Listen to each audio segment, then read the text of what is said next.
What's up with y'all out there? BossMack in the atmosphere. Let me catch a good vibe for my peoples though. Look. Kissing babies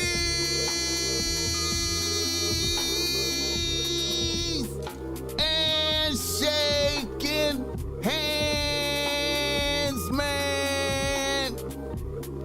I'm out here doing. Look, you hear me? What the fuck I got to do out here? Making it black open. And you are now experiencing the world famous BossMack podcast. RNS, y'all. RN motherfucking S. Oh, yes. Today is a beautiful day. I'm happy as fuck to be up in there doing this. Y'all niggas already know how I get down. Nothing but the good game when I come around. BossMack, topsoil, y'all got to love the sound. Whoa, oh, oh. Yes, indeed. Here to give you what you need with the speed. Real niggas always in the lead. We always in the lead, y'all. We always in the lead. Blessings and salutations. What's up with y'all out there? The BossMack podcast is in full motion. West Coastin'. West Coastin'. What's up with y'all out there? You know. Hey. Blessings and salutations. You know how I get down as always. May these words reach you in good spirits. May these words reach you in good spirits. I hope you woke up next to a happy bitch this morning. And if you didn't wake up next to a happy bitch, I hope you woke up on some crisp, clean sheets. You understand me? I hope when you went to your bathroom, it was spick and span, extra clean, you understand me? Shower clean. I hope when you went to your refrigerator, it was packed with food. You dig me? Hey, I hope everything was good for you. As you can see, the BossMack is in a foreign environment right now. The BossMack is in a foreign environment. Coming at you live all the way from the great American city of Milwaukee, Wisconsin. You understand me? Had to come out here and tap in right quick. I know this ain't the usual get down, but I came to get down anyway, though. You know what I'm talking about? Shout out to the chat, though. Shout out to the chat. Blessings and salutations, man. I see my peoples in there waiting on me, man. Shout out Joe Blast. I see you, Joe Blast. I see you, man. I see you, Joe Blast. Shout out to Red Jet Shell, Maul the what's that? Maul the Master Barber. You understand? What? No, my bad. Maul the Master Barber, Juggernaut. Come on, man. Ken Folk, Red Jet Shell, what the hell, His Holiness. You already know, man. You already know. That's what's up, man. Shout out to y'all, man. Happy to be here. Happy to be doing this, tapping in from Milwaukee. You know what I'm saying? Ken Folk, Yale B. What's up with it, man? What's happening, man? What's happening, man? Happy to be here, man. It's a beautiful thing, man. Shout out to the chat. Hit the like button on the way up in here, man. Traveled the pod, you know what I'm saying? Traveled the pod. You know how we be doing. Traveled the pod. You dig me? Hit the like button on the way up in here, man. Hit the like button on the way up in here. Let me see, who is that right there? Who is that right there? Charles Thrift. Long live. Is that Cashmere Road? What is that? Man, I need to put on my glasses, man. Trying to read that. Hit the like button for this game now. Come on, man. All right, let me see. Let me get used to my camera angle. Shout out to my relative right here. My relative in the pod with me right here. Young JJ, rest in peace, man. My people's right there. You know what I'm talking about. Hey, the show is always brought to you by BossMack Streetwear. Go to BossMack Streetwear and get your issue. You see, I got on some BossMack Streetwear right now. You know what I'm saying? As I always do. Bitch think good thoughts right here, man, because bitches need to think good thoughts and men need to think, everybody need to think good thoughts. You know what I'm talking about? Put game on the shirt to make bitches want to flirt, Hey, and when you rock, hey, man, I ain't gonna even lie, man. I done had like a outbreak. An outbreak and bitches taking pictures of the BossMack because he got this on right here, man. An outbreak and bitches taking pictures, man. From young to old, man. Young to old. Get your issue, man. Fuck with me, don't fuck with them, bro. For real though. Fuck with me, don't fuck with them. You know what I'm saying? It been a beautiful few days, man. Hey, I felt a pain in my heart missing the show the other day, man. Missing the show on that Wednesday, but I had to fly out, man. But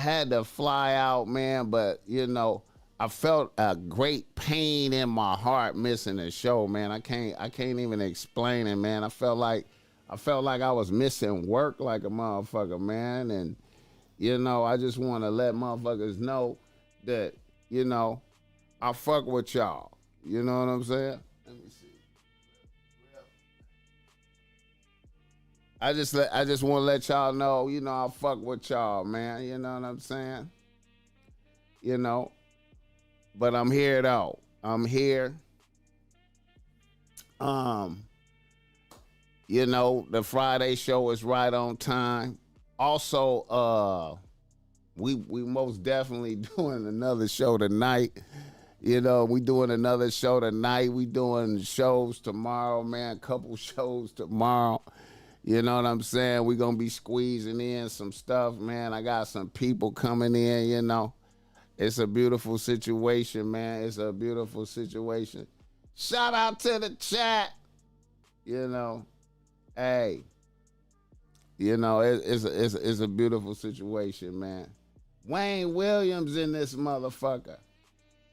You understand me? Yeah. What's the status of the baggy and sweatpants? You know what? I got some action on some sweatpants, man. I'm gonna be dropping them, man. They gonna be a little different, man. I got some two-tone joints coming, man. I started to wear them for this episode, man. I started to wear them. I might wear them in the next episode. You know what I'm saying? I'm a young nigga from Philly. Don't say much, but I've been tapped in the last couple of... Hey, shout out to Philly. Yanni in this motherfucker. Shout out to Philly, man. Shout out to Philly. Hey, I appreciate you being tapped in, man. I appreciate you. Shout out to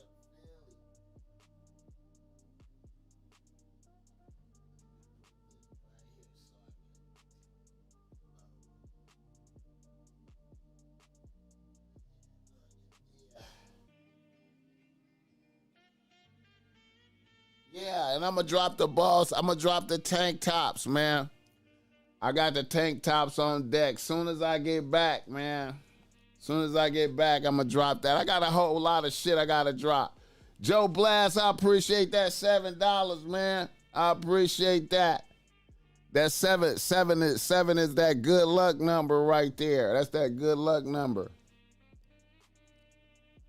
Yeah. But anyway, man, look.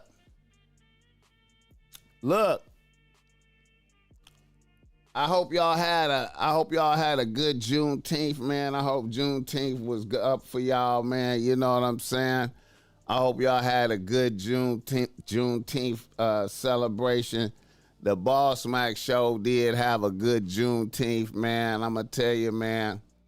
The BossMack was out there on the Milwaukee streets, man. Out there in the I guess that might have been the trenches. I think that was the trenches.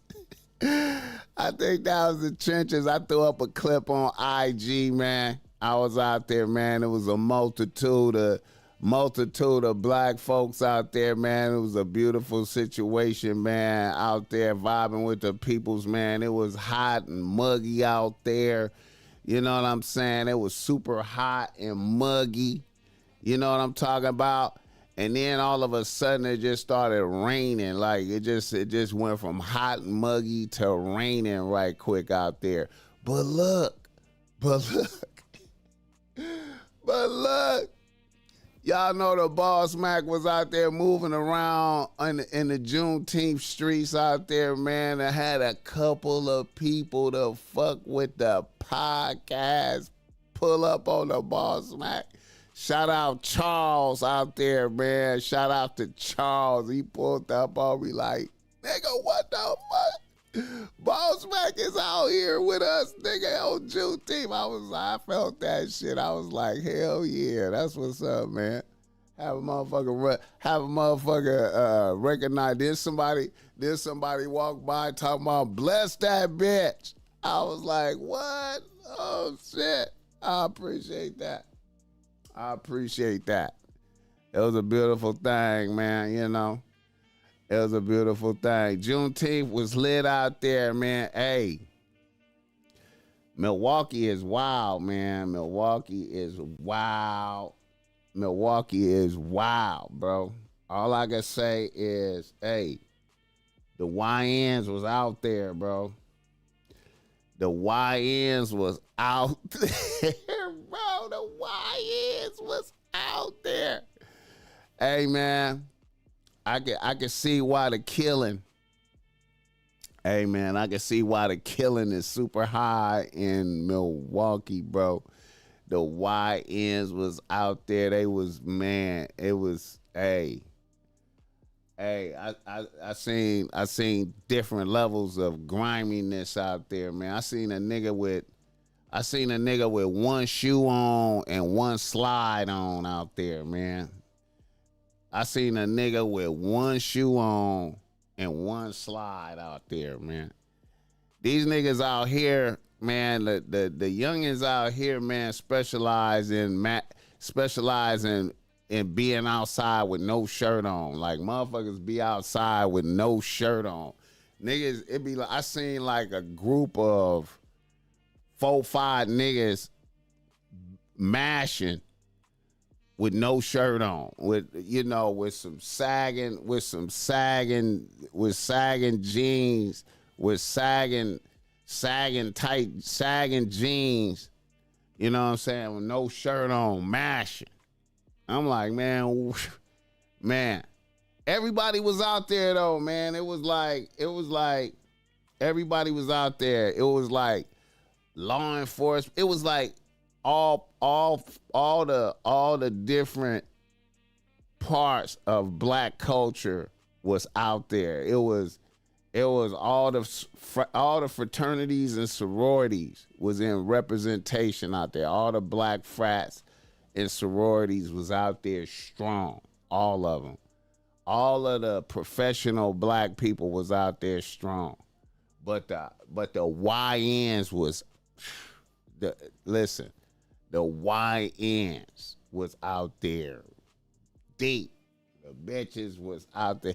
Hey, if y'all heard that song, She Was a Fairy, that song, She Was a Fairy with a fatty, that She Was a Fairy song, y'all heard that song?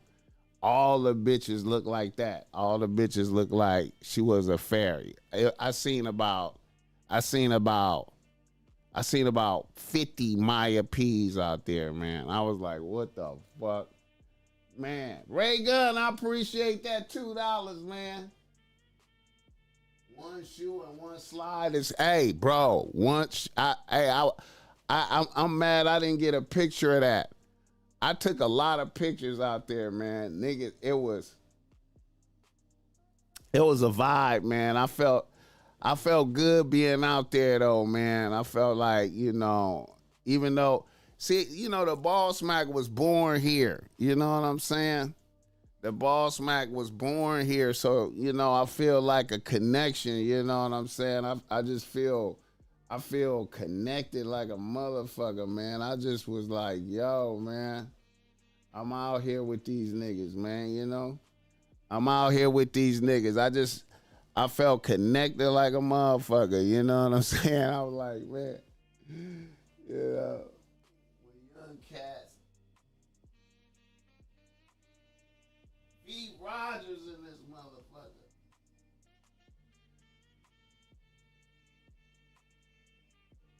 Put a Zelle link up. I gotta figure that out. I gotta figure out the Zelle thing.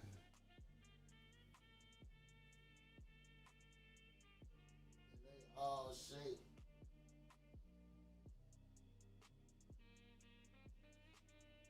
Ramen noodles. Oh man. Hey, it was crazy, man. It was bitches out there though, man. It was crazy, man. It was crazy, man. Shout out to that. Yesterday was an eventful day, man. Eventful day, man. Juneteenth like a motherfucker. It's going down in history for me, man. It's going down in history for me, man. It was it was definitely Black People's Day out there. You know what I'm saying? It was Black People's Day. So I hope you had a good Juneteenth wherever you was at. You know what I'm saying? I hope they didn't shoot it up. I was expecting that to get shot up. And it didn't. As far as I know, it didn't get shot up. You know what I'm saying? As far as I know, it did not get shot up, but it looked like it could though at any time, man. I was just like, woo. Good morning, great people. Okay. Preston Taylor in this motherfucker. Shout out to Preston Taylor. Yeah, man. Shout out to Preston Taylor. Hey, and shout out to the pilot on my flight in from I flew from L.A. to Denver, and then from Denver to Milwaukee. The pilot on the Denver to Milwaukee flight, he was feeling the bless that bitch. The BossMack got on the plane with a bless that bitch shirt. The pilot was feeling the bless that bitch shirt like a motherfucker. The pilot was like, yo, I'm fucking with that shirt. The BossMack did some weird shit. Like, you know how the plane be coming into landing and coming in, it be descending and shit. And they give you the warning to say you can't get up no more. Everybody put on your seatbelt. I don't know, man. The BossMack was overwhelmed having to piss, man. I just was overwhelmed with having to piss. And man, I had to get up. I had to make people get up, because I was sitting by the windows. I had to make the people, white people, get up. You know what I'm saying? And just, go to the bathroom, go to the restroom and shit. So the BossMack, and then they was like, you can't come out the restroom. You gotta land. You gotta stay in there and land in the restroom with no seatbelt on and shit. That shit was wild in there. You know what I'm saying? That was some unusual shit. I was like, man, this gonna be an unusual trip. That ain't never happened to me, man. Nigga was in there. It was rough, man. It was throwing me around when we was landing. It was throwing me around in the bathroom, man. I was like, God damn. That shit was wild. But anyway, it's a trip, man. On the flight, I thought this was unusual. It wasn't unusual. It was bizarre. I thought this was bizarre. A nigga was the plane flight from Denver to Milwaukee on God in heaven. I was the only black person on the plane. And the flight was sold out, packed. You understand me? This flight was sold out, packed. You know what I'm talking about? And then, I had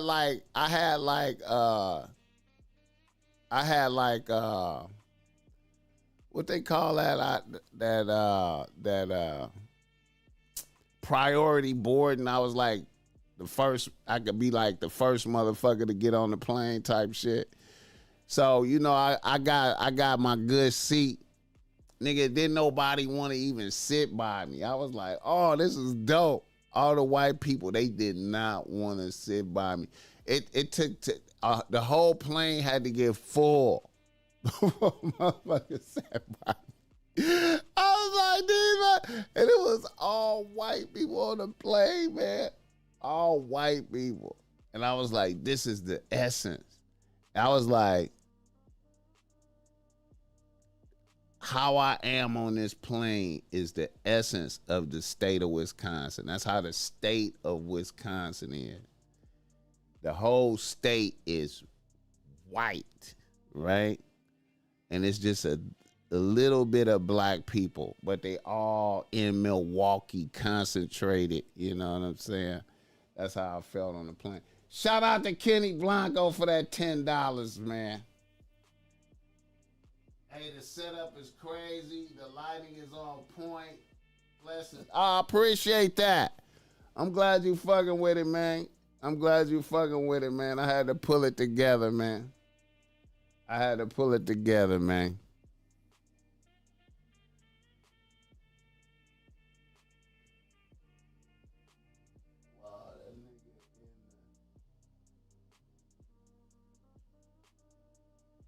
Surrounded by the snow, yeah. Dressed in all black like the shiesty mask on.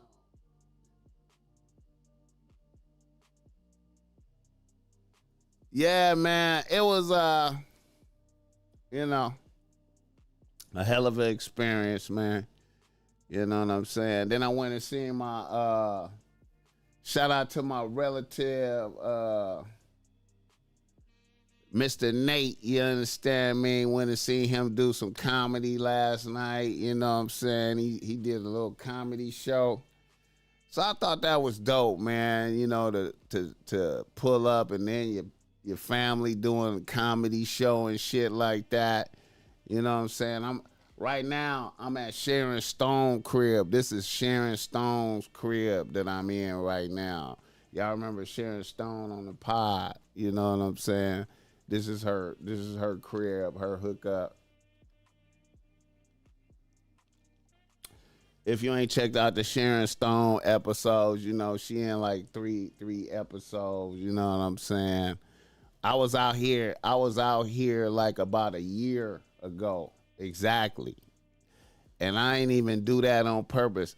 I was out here a year ago to this date. And I ain't even plan on doing that shit. That shit just happened like that. Hit the like button on the way up in this motherfucker.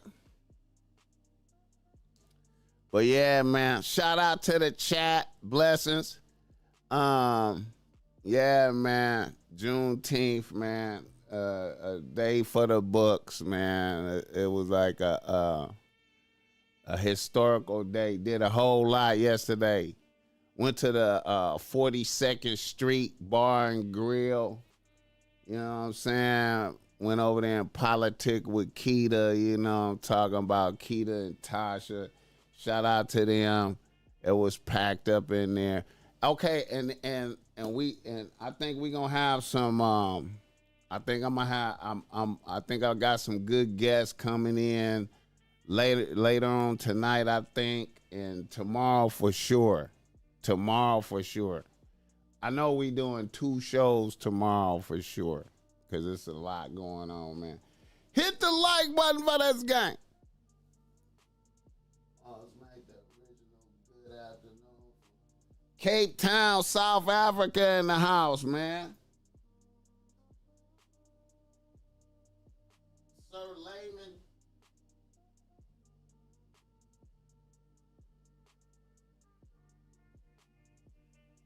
Sir Layman in this motherfucker. Man, I can't believe I got that big ass TV and I could barely see the fucking chat like a motherfucker. I got that big ass. Look how big this motherfucker is. It's like right there. Wait a minute. That shit right there. It's hard to see. Oh man, the BossMack need glasses like a motherfucker, man. BossMack need glasses like a motherfucker. All right. It's been a lot going on. It's been a lot going on. You know, I feel like I missed all kind of shit, man. And I ain't even do shit. I feel like I missed all kind of shit. Got the remote and change the aspect ratio to zoom. Oh, man, you know what? Damn. Shout out to the chat for helping, man. Even though I don't know how to do that shit. Change the aspect ratio to zoom. Okay. I gotta figure that out. Let me see. Swinebirds in the house. Yeah. Let me see. Let me see. Aspect ratio.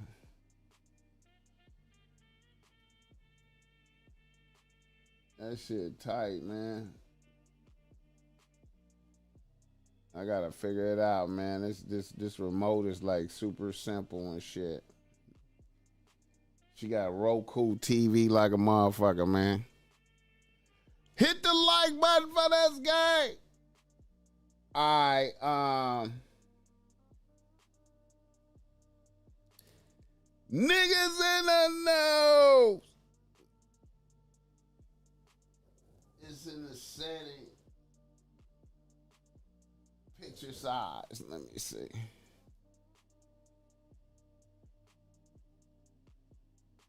me see. I lost the shit. Lost the shit. Oh, sad. Let me see. I lost the shit.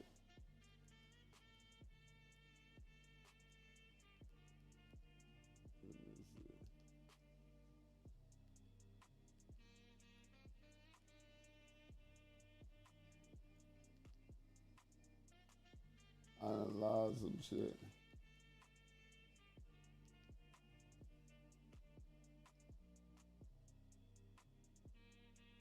Hit the like button for this guy.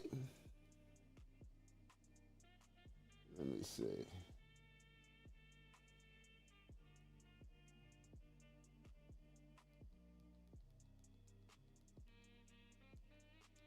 Setting. Picture setting.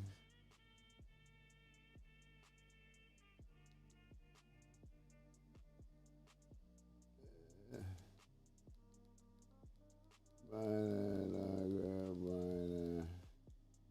Display brightness. HDR.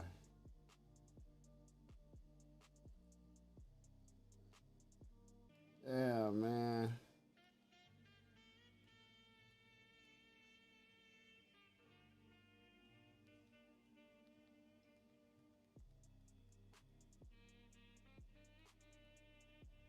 God damn it.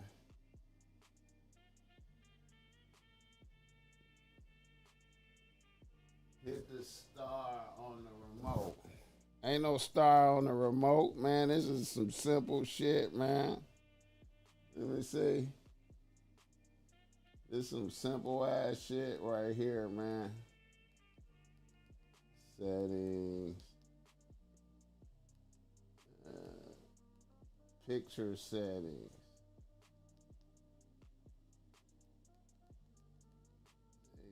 HDR, display brightness.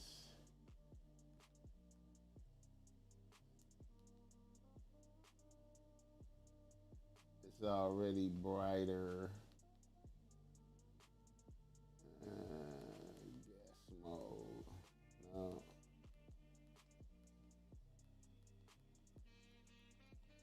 Okay, I gotta give it up.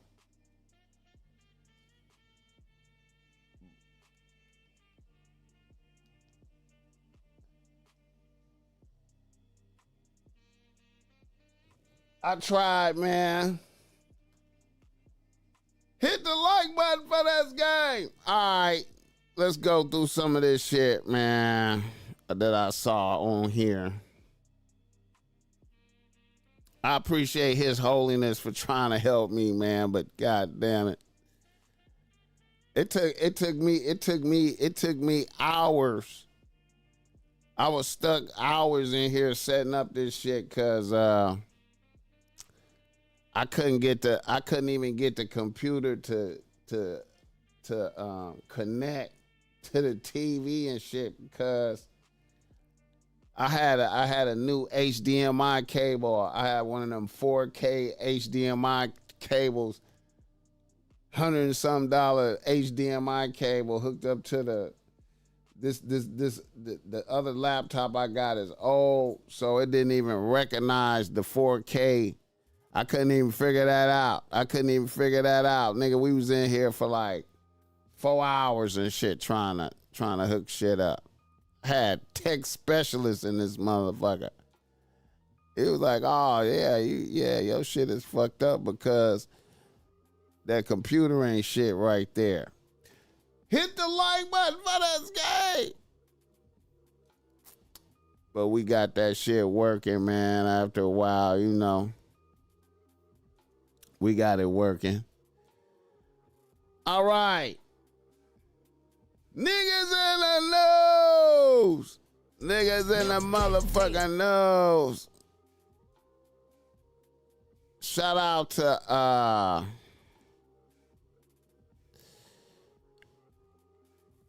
His Holiness. Lead the chat.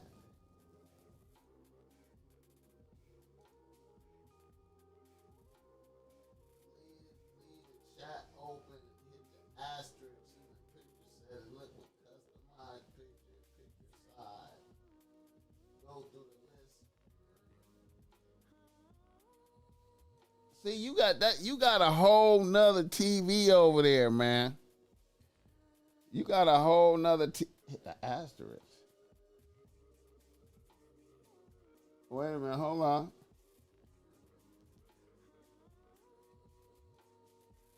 Customized picture. Okay, hold on. Picture size. Stretch zoom.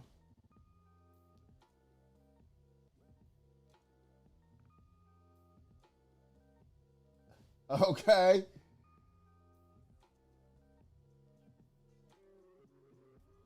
Okay, wait a minute.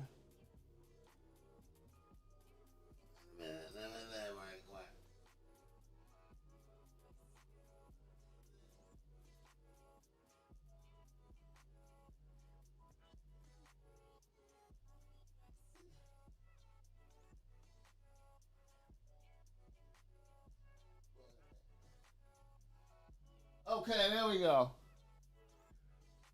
All right. All right. We in the game. All right. We in the game. Shout out to His Holiness. We in the game. We in the game. Shout out to His Holiness, man. Niggas help the boss back like a motherfucker. That's that old nigga shit right there, man. All right. Niggas in the news. All right, Brittany Renner, man. Brittany Renner, man. Now, this is what it looked like. This is what it looked like when a hoe going through some shit right here. This is what it looked like right here, man. This is what a hoe look like going through some shit right here, man. She going through it, man. So it's really over between her and Kevin Gates. She said, you know, when the Muslims get a divorce, when the Muslims get a, all the way from Birmingham, His Holiness, bless the nigga, $5, I appreciate it. Okay. Brittany Renner. I don't know, I guess that's a wig or some shit. She just had a crack-a-lackin'. She just had a Brittany Renner.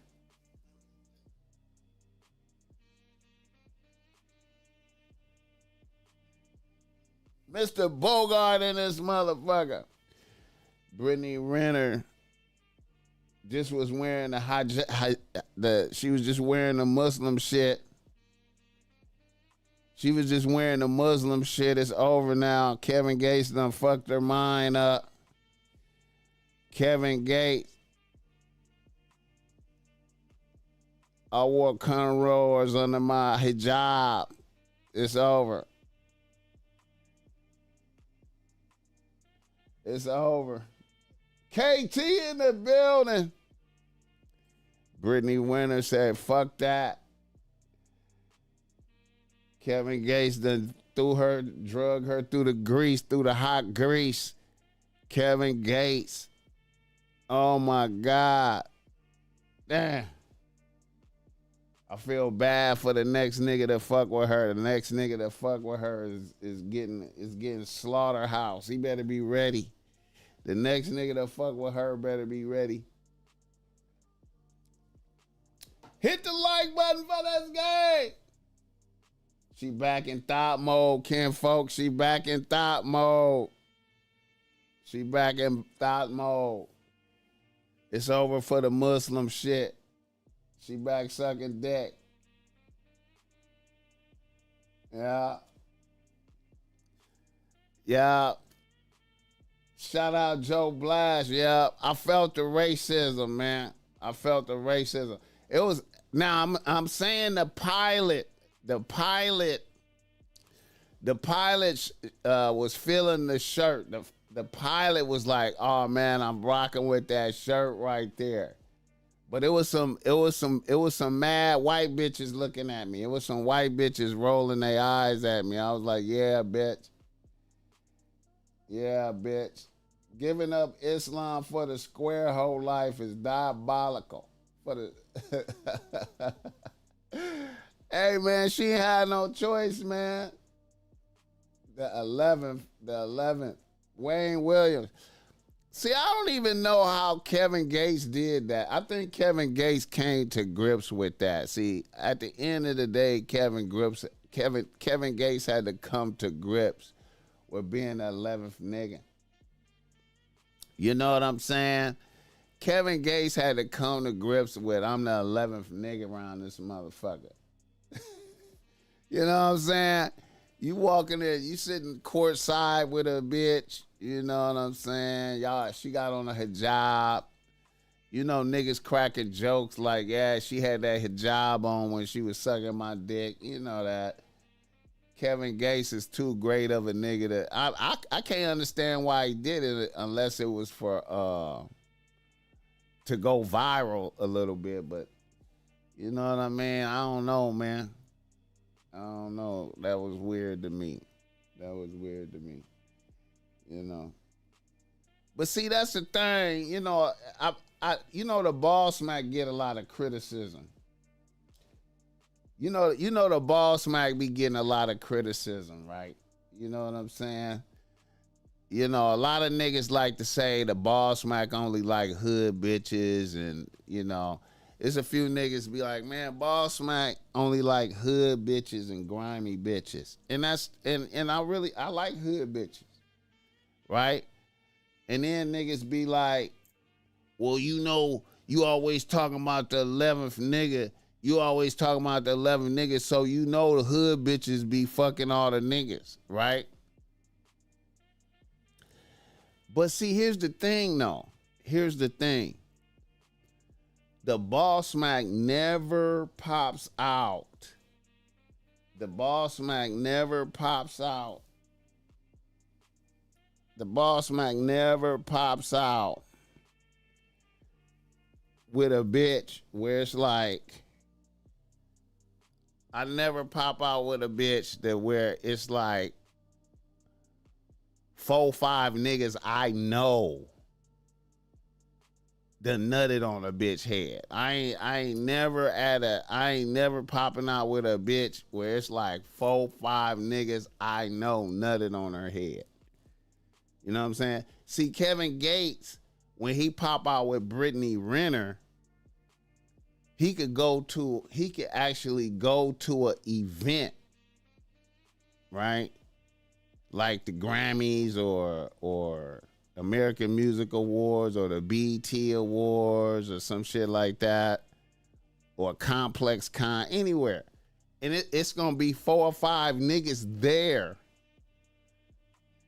that nutted on her head. And see, I never pop out like that. V. Rogers in this motherfucker.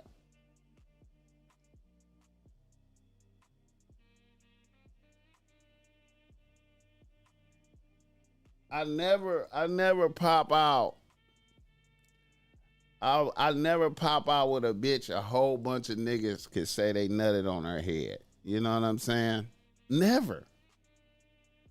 You know what I mean? Even though I like hood bitches. And see, that's the thing. Will you do a podcast with them viral way niggas? Yes, we been supposed to do one. We've been supposed to do one. I reached out to them a long, long time ago, way back when Mac Wop first was like viral way niggas is popping. I reached out to them, and we were supposed to do one, but I had ended up we kept like missing each other, we was gonna do it one day, then they had to cancel. Then they hit me back, and then we was gonna do one, and then it was like they wanted to do one on a Sunday, but I was having to get ready for the Monday show. They wanted to do one on a Sunday, and I was having to get ready for the Monday show. And then, I don't, I wanted to make sure that I was good for the Monday show. You know what I'm saying? So I gotta get back with them. I gotta link back up with them. I think everybody love attention, man. Them niggas, I respect their podcasting though, man. I respect their podcast game, man. I ain't mad at them. You know what I'm saying? I feel like they're a good addition to the podcast world. You know what I'm saying? They be doing their thing. I'm a for sure. I'm a for sure try to put that in motion. You passed. You passed. You passed.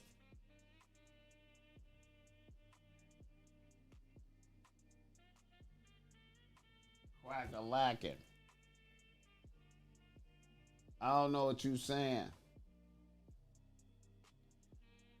But the last time I talked to old boy, I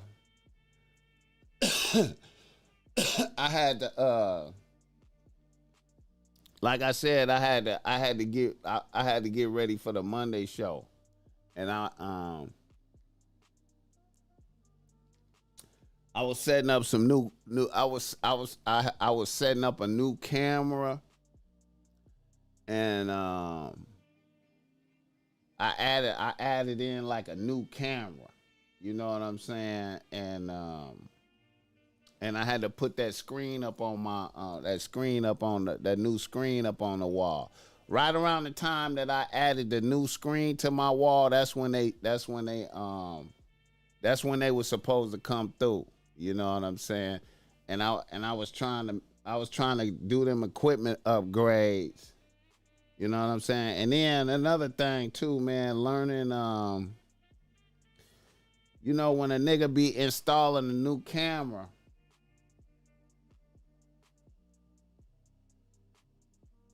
Mr. Bogart in this motherfucker. When a nigga installing a new camera, you know, what was it? Yeah, a nigga had to learn how to use the camera, man. The camera, you know, that shit is like tricky to the motherfucker, man.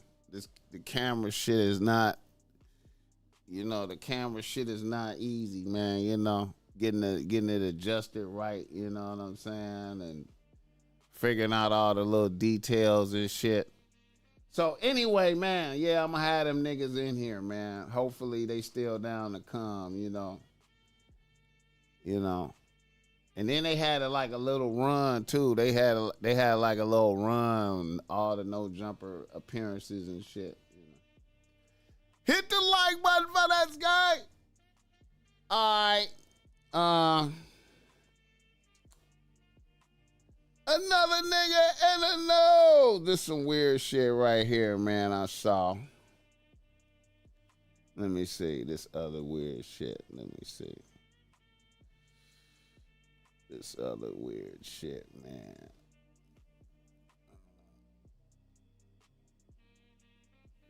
Mr. Ethos. Bruh, how I ended up with a 5-week-old kitten yesterday. This motherfucker has kept me up all night. I'm not used to this. I'm a dog person. It's like a little bitch. Man, that version of my cat was so long ago. I ain't experienced that in so long. My cat is a full adult. My cat is like 7 or 8 or some shit like that. My cat is like 7 or 8. When they little, man, they be crying. You got to get used to them motherfuckers. You know what I'm saying? They got to get into their routine and shit. They got to, you know, they got to get into their routine, man. But that's a good time, though, when the cats is little. You know what I mean? Shout out Mr. Ethos, though. Another nigga in the nose. Shout out to, oh, yeah, I forgot about that. I ain't did the ad for that. That's right. Let me do that right quick, man. Shout out to Mr. Ethos. Y'all niggas know, if you need some game because thou art struggling with dying bitch or bitches, if you need some game, holla at the BossMack topsoil. I got the reasonable race that's great. Ain't no cookie cutter game. The BossMack really listen to your issues, your problems, man, and think on it hard, man, and try to bless you with high quality game to help you not be lame. Jump in the descriptions right now. Schedule you some times, man, because, hey, you know, each one teach one. Hey, I love chopping up game. The BossMack as a old nigga right now, take advantage of the ups and downs, smiles and frowns of the BossMack, man, dealing with these bitches out here. You understand me? Holla at me. I got the reasonable race that's great. And remember, it's difficult sharing your problems with your bitches, with your peoples, man, because a lot of people want you to have your bitch problems. You know what I'm saying? And a BossMack don't want you to have no bitch problem. When you do good, I look good. When you win, I win. You understand me? So I'm dedicated to giving you the best possible game. And when you break bread with the BossMack, I feel a familiarity, and it make me want the best for you, because you put paper in my pocket and help me live and do what I do, and you take advantage of this game. You understand me? I'm gonna have Mr. Free. I'm gonna have Freeze is it on here too, man. I'm booking that show when I get back. I'm booking that. Shout out to Freeze is it, man. But anyway, look. Oh yeah, man. Out there in Juneteenth, man, Pimpin' Ken was out there, man. But I had missed him. He was talking to my peoples, man. Pimpin' Ken was out there. I missed the great Pimpin' Ken. You know what I'm saying? Lee Tripp, listening from Duval County, Florida. What's up, Florida in the building? Turkey Smack. What's happening? I appreciate you, man. They want to marry a bitch. Hey, listen. Hey, man, let me tell you something, man. I have seen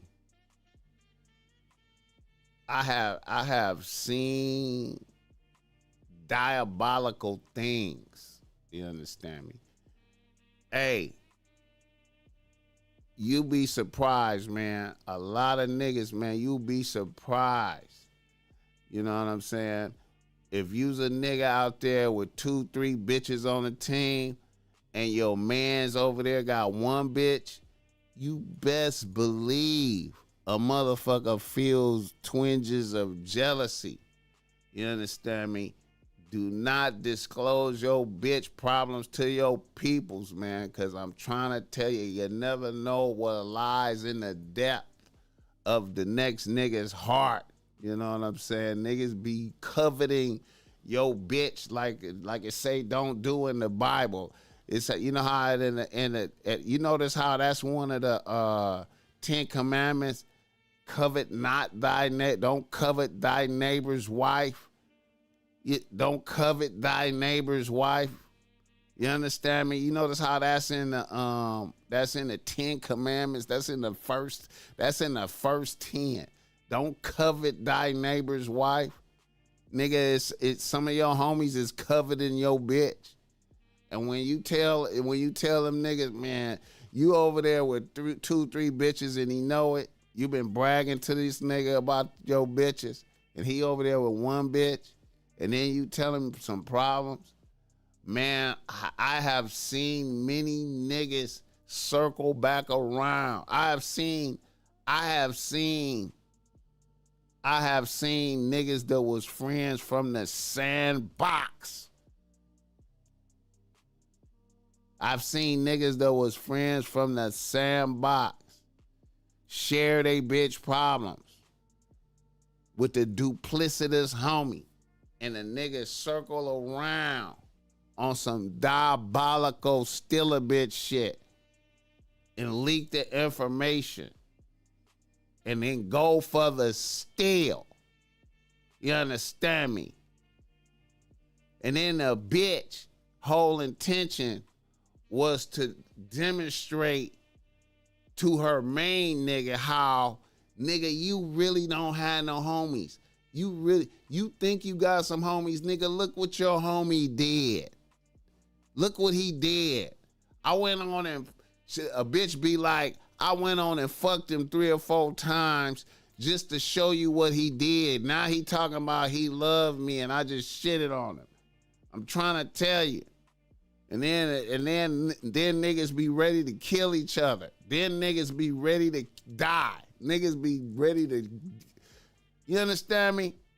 All because you wanted to brag to your niggas about how many bitches you got, not knowing the depth of your homies, you not knowing what lies in a nigga heart. You know, understand me? Niggas be jealous in the motherfucker. So keep your bitch, keep that shit to yourself. And see, a lot of niggas, what's funny is a lot of niggas, it's like if a nigga can't brag about the bitches he got, if a nigga can't brag to other niggas about the bitches he got, it's like a nigga ain't got no bitches. If I don't get to brag about it, it's like I ain't got no bitches. Which is, I'll be like, what's the point, nigga? Enjoy the bitches for your enjoyment. As long as you know you was having fun with the bitch, that's all that count. Niggas want to make sure other niggas know, and that's irrelevant. Nigga, I done had many bitches that none of my niggas ever seen and heard about. They never seen and heard of the bitch. Nigga, you have to arbitrarily catch me out in traffic to see a bitch.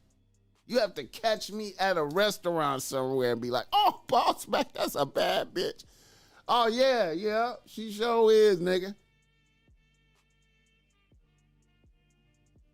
She sure is. You see the bitch if you catch me.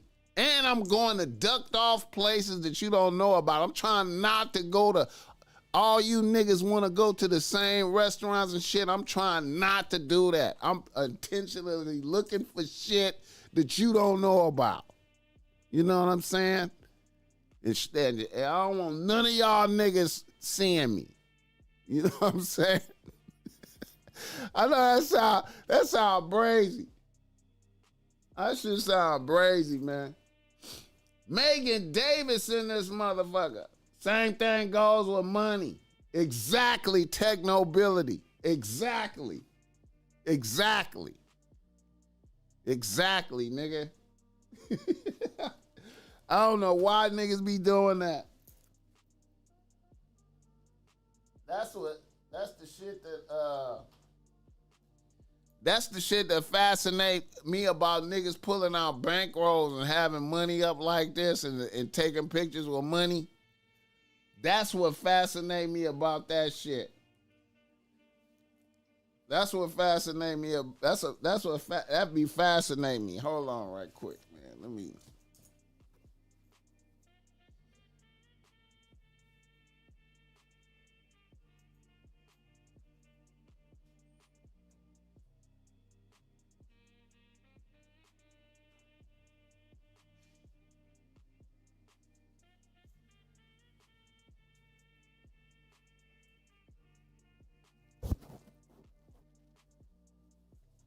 She said, I missed you Wednesday. You had me worried. Megan Davis, I love you for that. I love you for being worried about me. What the fuck? Red Jet Shell, what the hell? I love you for that. I'm glad. Hey, man. Just know that, even though, see, if I would have did that show on Wednesday, I would have been cutting it close out of I know I don't think I'd have missed my flight. Our shit was, you know what I'm saying? I'd missed my flight.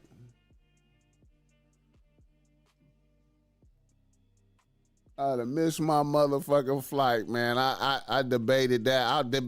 I was like, maybe I just go live for about an hour. I was thinking I go live for about an hour and then I'm gonna just shut it down.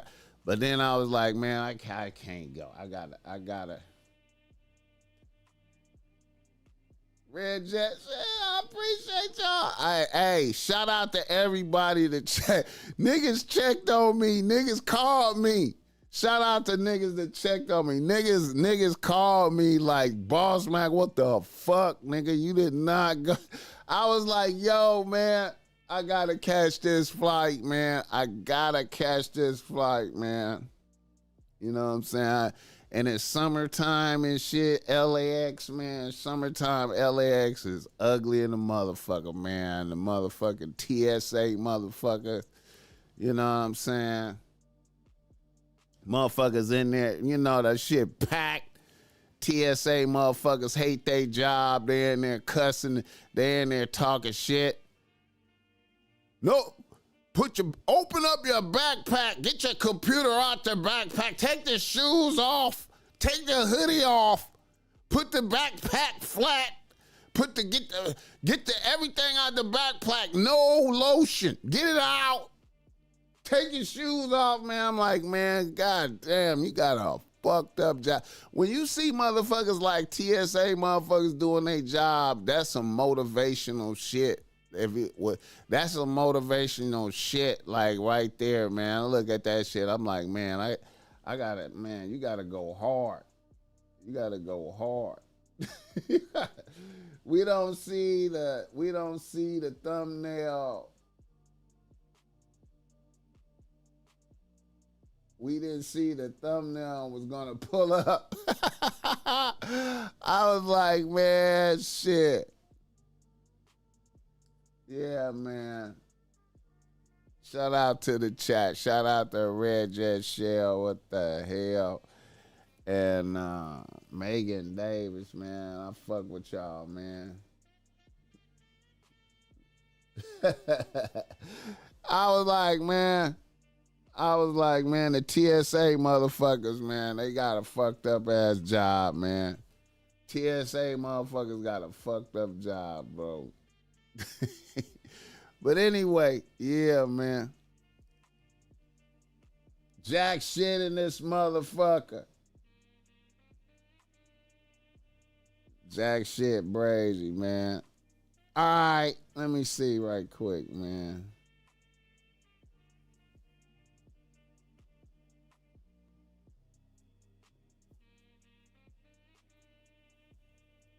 Let me see, man. Hold up. Let me see what I got right here. Another nigga in the nose. Let me see, man. This bitch right here, man. This bitch right here, man. This bitch right here, man.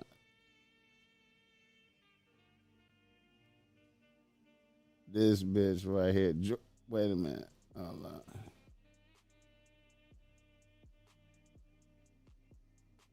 Oh, shit. Let me fix that.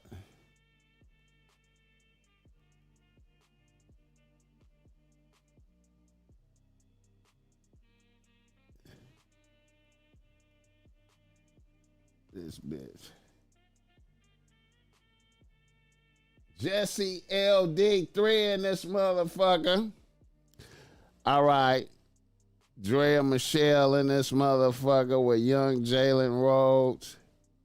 Young Jalen Green, I think that's his name. Jalen Green. I said Jalen Rhodes. Jalen Green. I drank it. Am I supposed to check or something? I drank the water. I You gotta check to see. check? Yeah, you can check, sure. First of all, when I see this bitch right here, can a gangster nigga have a cat named Prissy? Writes the boss. Hey, man, gangsters can have cats, bro. BossMack, I love the way you keep a hood no matter how many degrees you have. I appreciate it. I only got 1 degree, though, bro. I only got 1 degree, man. But, yeah, I appreciate it, man, you know. I appreciate it, man. I'm from where I'm from, man. I just be I'm just in tune with my soil. You know what I'm talking about? I'm in tune with my soil, man. I'm just out here representing Bompton, man, and Milwaukee too, though. You feel me? I feel connected like a motherfucker. Shout out to Drea Michelle right here, though, man. Nigga, you have a game degree. Oh yeah, that's right, I do, huh?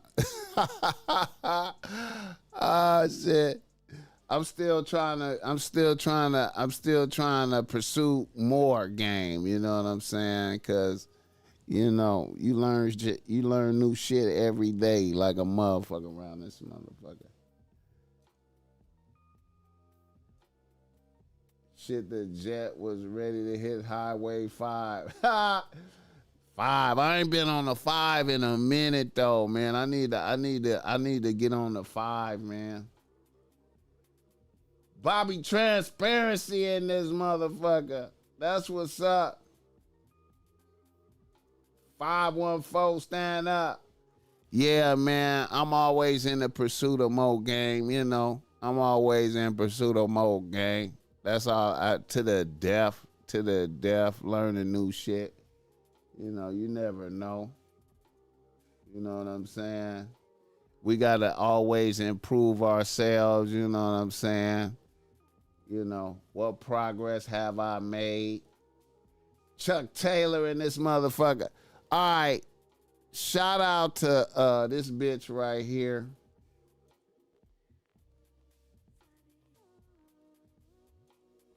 She said you had my ass fueling up the jet. Oh wow, the 5, man. You know the 5 got the 5 is therapeutic, man. I ain't been on that motherfucker in a minute. The 5 is therapeutic. You know what I'm saying? All right, now Drea Michelle right here, a bitch with a whole lot of makeup. She got on a whole lot of. I'm amazed that young Jalen is just, intrigued by this bitch.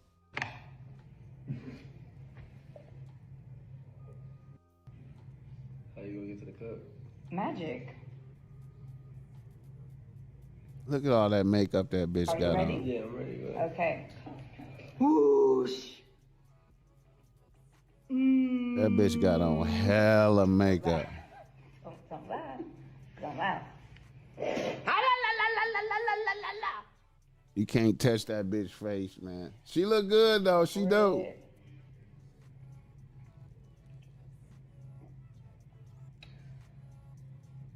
Okay. I drank the water. I did. I drank it. Am I supposed to check or something? I drank the water. I don't know. You gotta check to I see. can check? Yeah, you can check. Sure. Look at all that I just. How you gonna get to the cup? Magic.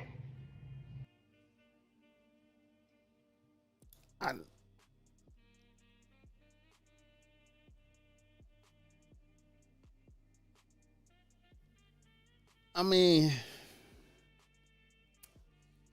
this bitch, man. How you gonna get to the cup? Magic. Look how she look, bro. Are you ready? Yeah, I'm ready. Go ahead. Okay. Whoosh.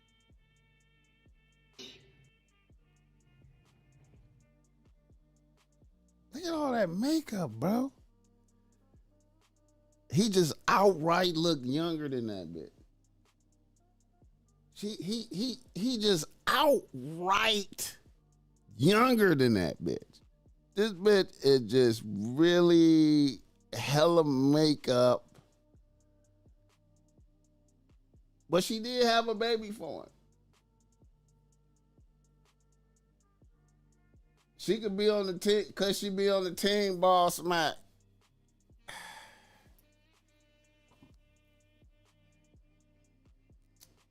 I ain't gonna lie. I don't know, man. I don't know. I don't know. I don't know, man. I don't know, man. I don't know. I don't know. I don't know, man. I don't know. Too many niggas, man. Too many. I can't be. She a bad bitch, you know. But it's too many niggas, man. It's too many niggas, man. If I walk up into somewhere with her, man, I am the 11th nigga. You know what I'm saying? She be great recreation. I can't pop out with it, bro. I can't pop out with it, man. It's too many niggas, man. I can't pop out with it. It's too many. It's too many. If we pop out, I'm holding hands with a bitch. I feel like, I don't know, man. It's too many niggas, man. You said she be on reserve. I can, you know, I can imagine going to hang out with her low key, but I can't pop out. I can't, you know. I can't pop out. Matt L, MD in the building. Got my issue. Much appreciated. Hey, salute Matt L, 100.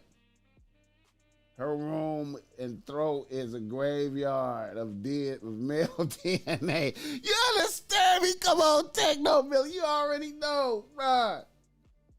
Too many niggas had their dick on her head, man. Too many niggas.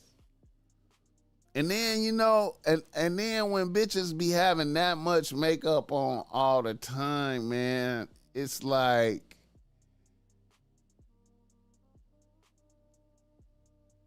man, that shit is just, when you touch a bitch, that shit just come off, man. I just like, man, last call of the night, no kids, no strings at all. You know, like I said, as far as like hanging out, yeah, some late night shit. Yeah, if you see her in person, you see.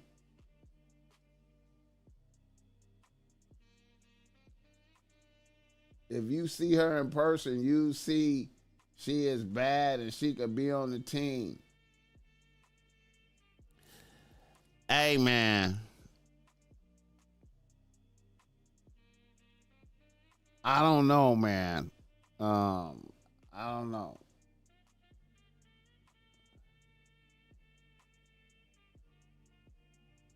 What do they do? What do they do with the so-called soul they have snatched? Hey, man. Well, I ain't gonna lie. She made a baby for old boy. You know what I'm saying? So, you know, she his baby mama. You know what I'm saying? He said, yeah, in person, she's top tier. I seen her before, bro. I've seen Drea. I've seen Drea out and about. My thing is being 11th nigga. She's top tier, but you're the 11th nigga.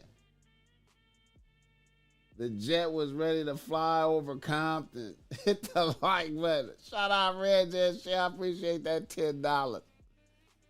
She fucking up the BossMack bitch relax pillowcases. She made the baby for herself and her accountant. Hey, now, see, here's the thing, man. Here's the thing. You know, I know she's a bad bitch. I seen her. I know she's a bad bitch. I done been around her crew. Cause she's the boss bitch of her crew. You know what I'm saying? Her crew. The bitches that be around her.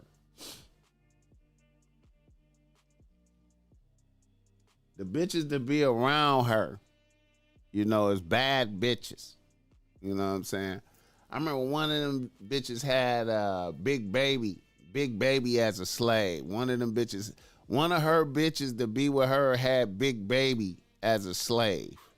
Every time I seen Big Baby, he was holding hands with a bitch like a sucker. I was like, wow, she just got that nigga. But like I know, see, here's the thing, man. Here's the thing. She's a bad bitch. You know what I'm saying? She easy on the eyes. But at the end of the day, that's a whole lot of makeup. You know what I'm saying? I come in the room holding hands. See, when Jalen Green come in the room holding hands with a bitch, it's like we know she took advantage of a nigga. We know she took advantage of his greenness, literally.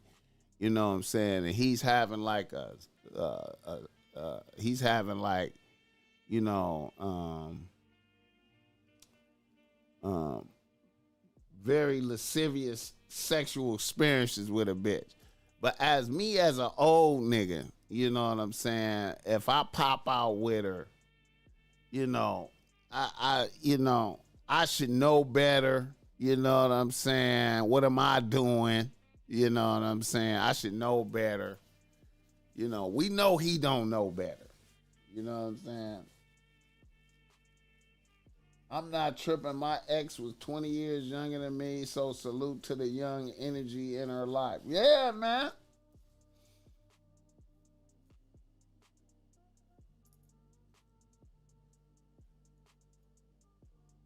Yeah.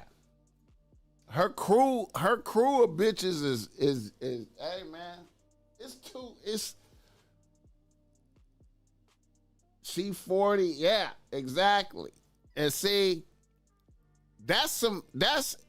actually that's like some novelty shit for him. You know what I'm saying? That's like some novelty shit for him. You know what I mean? Yeah. Well, shout out Drea Michelle, man. Shout out Drea Michelle, man. Let me see.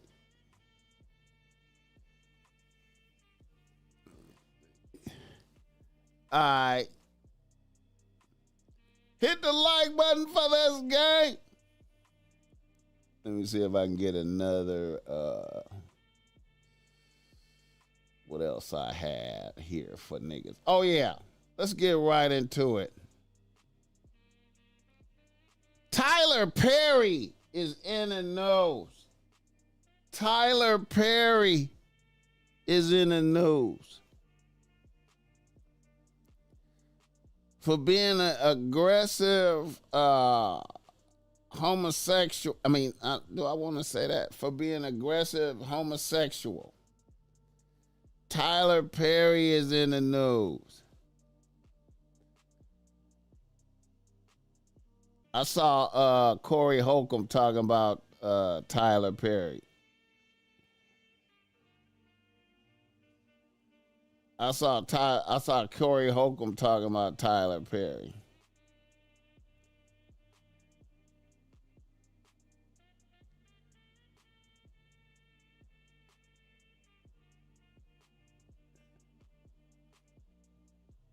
Corey Holcomb was like, I ain't got nothing bad to say about Tyler Perry. I'm trying to get in a movie. I gotta watch that movie. Now, the thing about Tyler Perry, is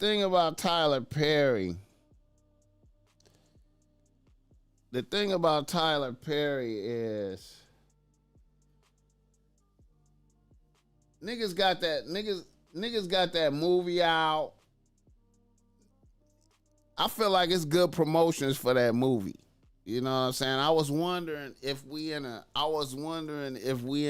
era of any kind of promotion is good promotion. Like him getting sued is good promotion. TP had Aaron Magruder cancel over his episode. I ain't even know that. I know,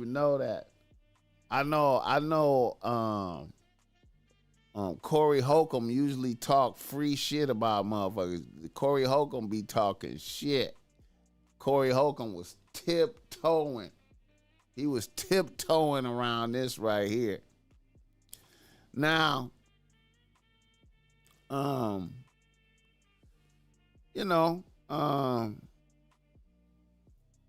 this is good promotion for this movie, though.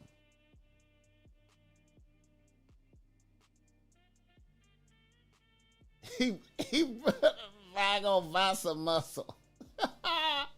The Boondocks predicted this. The Boondocks predicted a lot of shit. The Boondocks. Yeah, man. The Boondocks predicted a lot of shit, man. They predicted a lot of shit. But Tyler Perry, man, I mean, you know.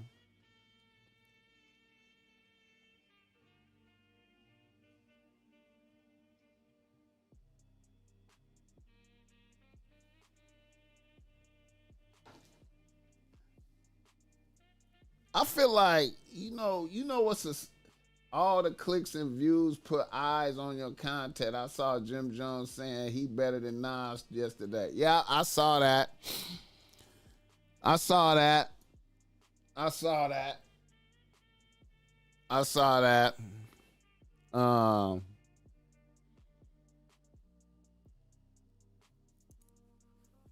I feel like Jim Jones is I feel like Jim Jones is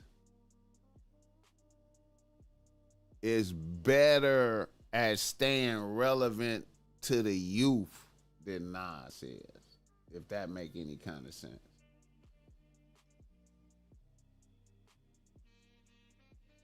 The Simpsons predicted a lot of shit too.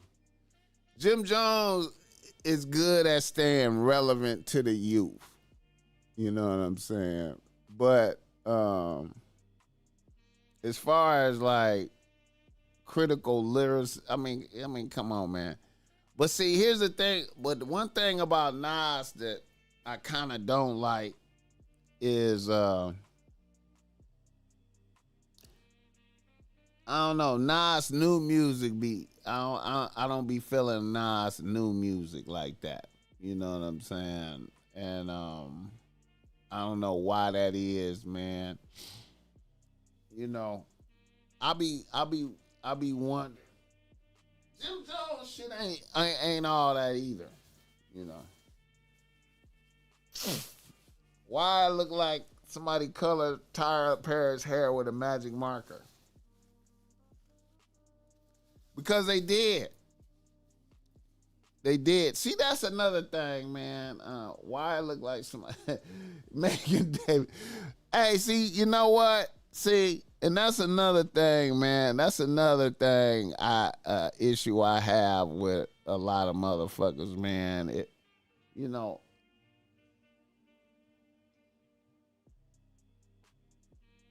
Oldest YN, come on, okay, that's a good one. That's a good one, Technobility. He's the oldest YN. He's the oldest YN. See, you know, he's the oldest YN. Did you put your equipment in your check bag or carry on? I'm just curious how I do it. Hey man, I got a special I checked it in, you know. I couldn't carry that equipment on, man. That shit weighed almost 100 pounds. My shit weighed like 83 pounds.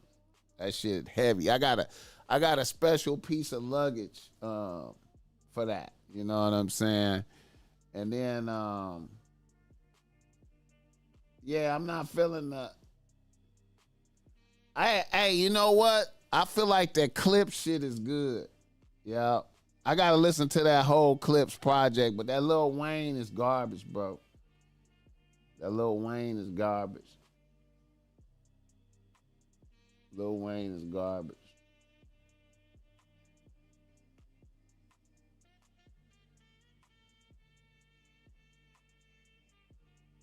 But yeah, man, I got a special piece of luggage, man. You know, really efficient, man. Really efficient, man. I was really wanting to test out my travel game. Cause last year when I came out here, I kind of was raggedy with my traveling. This time, I want to take my drone to Michigan. Yeah, I think you got to check it in. I'm looking in the drones right now, man. I'm trying to see what kind of drone I want to get, man. The drone I seen cost like 4 bands and shit, man. And then another one was like 8 bands. I was like, damn. Then they like take 2 motherfuckers to fly this shit. I'm like, what the fuck, man? Hit the like button. But anyway, yeah, man.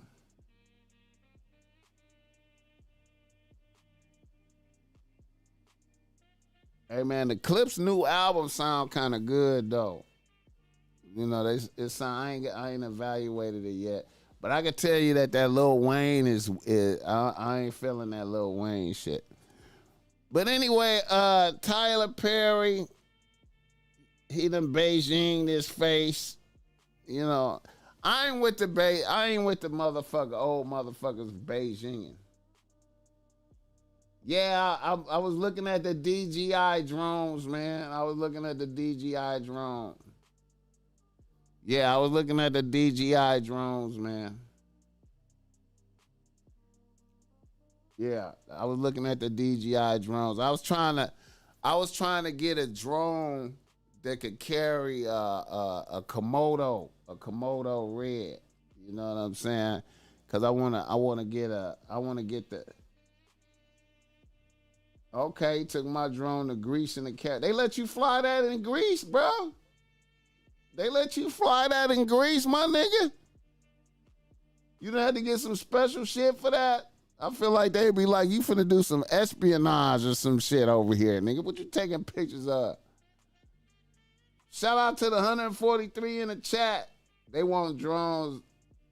They want the drones they be using in Ukraine. Yeah, man. Man. Oh my God. Yeah, some of them DJI drones, man. I was looking at. I wanted one that could carry a Komodo red though. Maybe I'm going too big, but I wanted the one that could carry like a Komodo because I wanted, you know, like I want to get one of them. You know, the Komodo reds, they dropped them down to 3 bands. I wish I'd have knew that. They dropped the Komodos down. Bobby Transparency.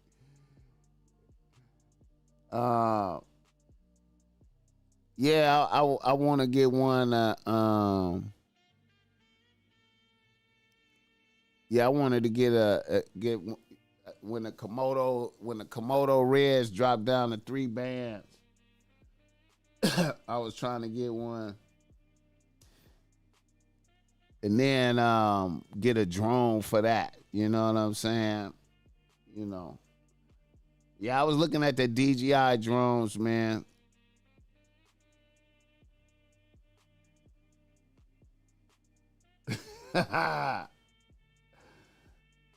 Shout out to that, man. Shout out to that Dr. Sanderlin. Yeah. I have the DJI Mavic 3. All right. All right, yeah. I'm gonna look into that. DJI Mavic 3.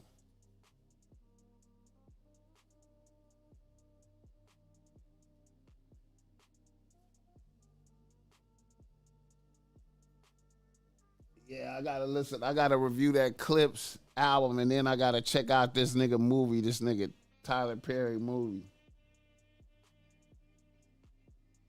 So be it is hard. Okay. Yeah.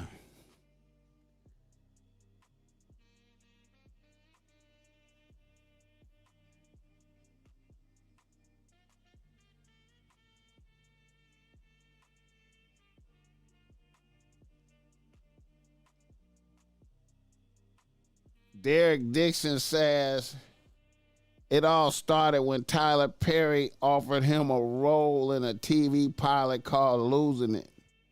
According to Dixon, Perry's offer wasn't just professional, it came with inappropriate undertones.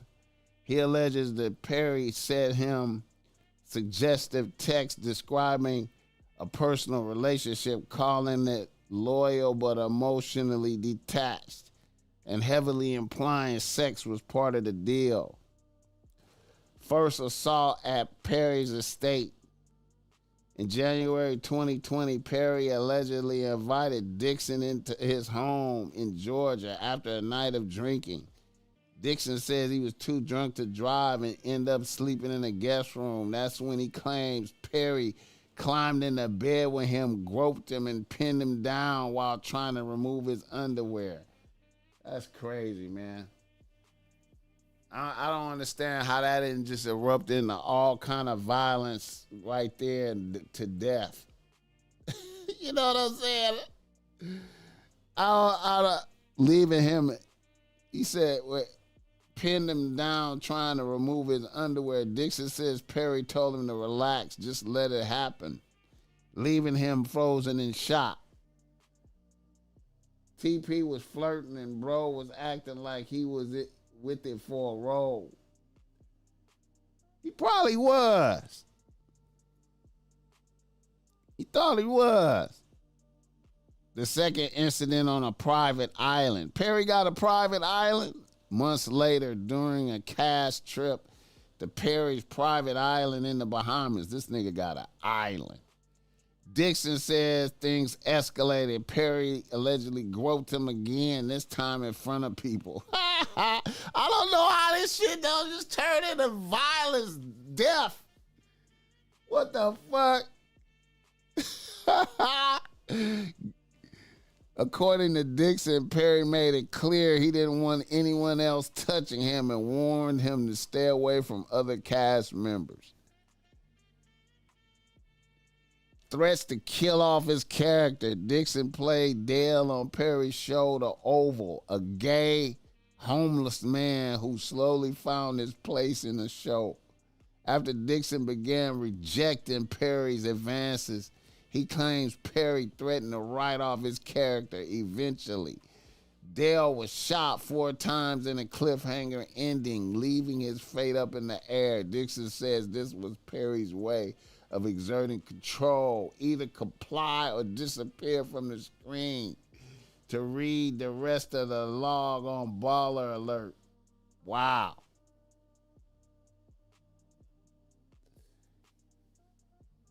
BossMack, I needed that shirt. What shirt? Diligent Son, shout out to BossMack, topsoil in the living room, sweet as players fuck, real niggas always in the lead. I appreciate that. Dude is gay and just wants some bread. Hit the like button for this gang. Hey, don't put that past Tyler's sick characters he come up with.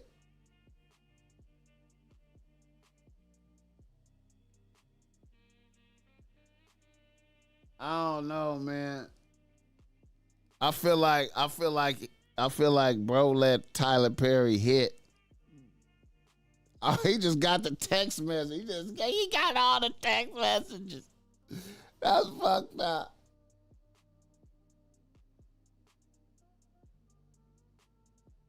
Oh man.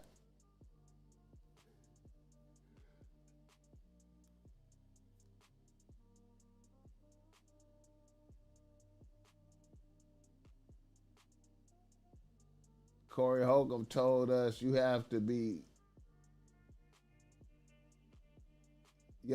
the fee to get the part in Hollywood.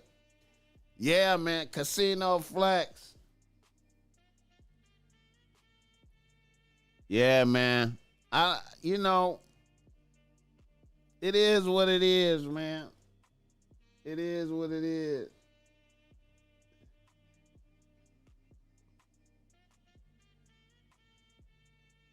Hey, I appreciate that diligence, son. I appreciate that. I think I think he let Tyler Perry hit, and he didn't get his issue. He didn't. I feel like he let Tyler Perry hit, and he didn't get his issue. And then he seen all this Cassie shit, and he was like, "Fuck that! I got to get my issue." I thought I heard some shit where Tyler Perry was paying him 19 bands a episode of some shit for some shit.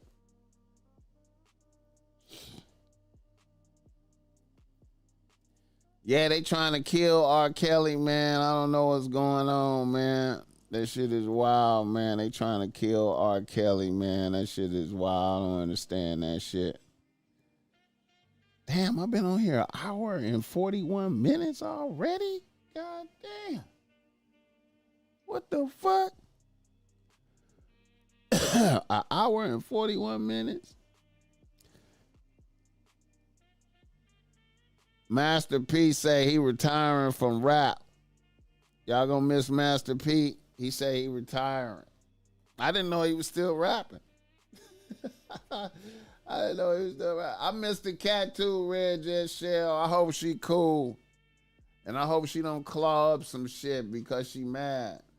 It's time to get rid of all these sickos in Hollywood. Maybe we can get some good movies back. You ain't never getting rid of no weirdos in Hollywood, man.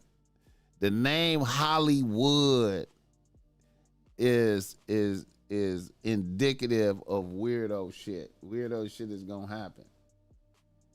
And for the record, we not judging, we just saying, hit the like button for this risky conversation.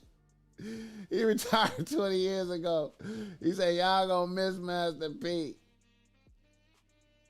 Hey man, he never, to me, he never topped Body. To me, when he say he retired from rap, I wonder, do that mean he ain't doing no more shows? You know, Hollywood is an evil place, man. You know, if none of y'all been to Hollywood, Hollywood is an evil place, man. When you go to Hollywood, all you see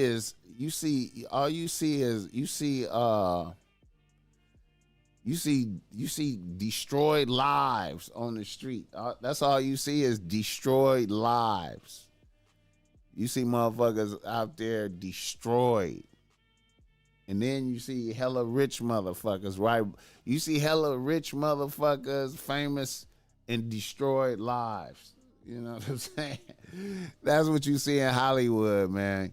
Hollywood is very, the casting couch is undefeated. Yeah, you know what I mean? Harvey Weinstein's it's one of them Mario Puzo books is good explaining that. It was one of them Mario Puzo books. I forgot the name of that book. It was it Omerta? It might have been Omerta. It was a Mario Puzo book that was really good. I can't remember the name of it. Master P never truly gave the community any game on getting rich. He act like he helping us to sell us some more bullshit. Yeah, I mean, I don't know, man. Master P used to be like when Body came out, right in that era, it seemed like he was a cool nigga, but then it seemed like he turned weird and shit. Like, it seemed like he turned weird, man. Say goodbye to Master P and say hello to Coach P.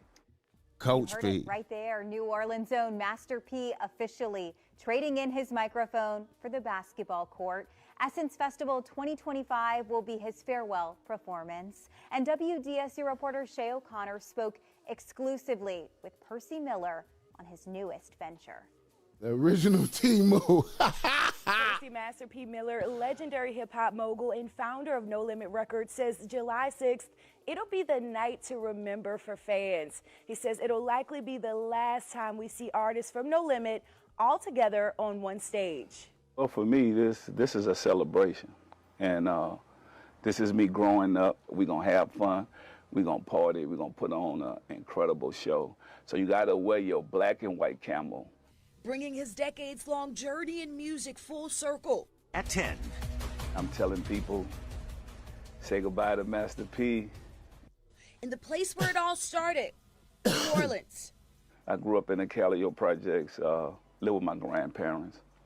And my dad always was a man that worked, so he taught me hard work. And I got into the music industry, and I went from nobody knowing who we was. I hated this song. Went from selling no records to over 100 million records. And it's nothing but a blessing. I know that God has blessed me and my family. Officially I hated that changing song. what we know as hip-hop in the 1990s. Founding No Limit Records. Creating a space of ownership. I only like amongst Bout It, Bout It. musicians. But since then, he's extended his ranks far beyond music to include film, business, and clothing lines. Most recently, he's became the city's entertainment ambassador, also spearheading the New Orleans Walk of Fame. In the place where it all started, New Orleans. I grew up in the Callio Projects, lived with my Donald grandparents. Trump of rap. And my dad always was a man that worked, so he taught me hard T-Move work. version quickly. And, I got into the music industry, and I went from nobody knowing who we were. You right, bro. Seeing trend and put out His a last T-Move performance version. will include a tribute to the city amid the 20th year since Hurricane Katrina.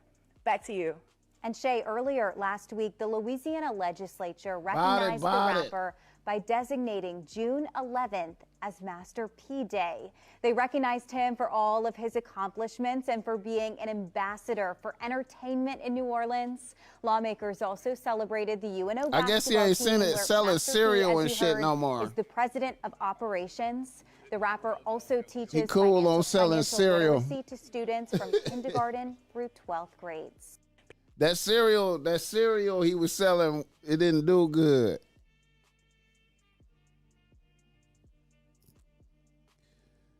I remember he was selling cereal.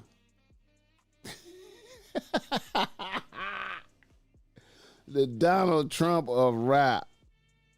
That shit sound weird. What the fuck? Bout It. I only like Bout It. I didn't like nothing else he made. But Rap Snacks, yeah. The shoes was weak too. Everything, all his products was weak.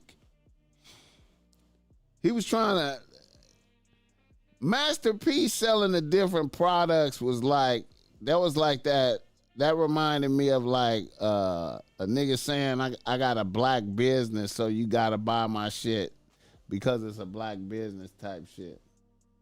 Cereal, vending machines, and weak ass sneakers. Yeah, and then he had a whole bunch of weak sneakers.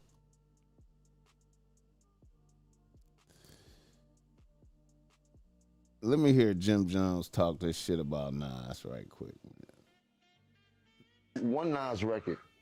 You heard? Like, let's keep it a buck here. Yeah, but like, let's keep it a buck. You heard? Let's keep it a buck because you'll bring it up.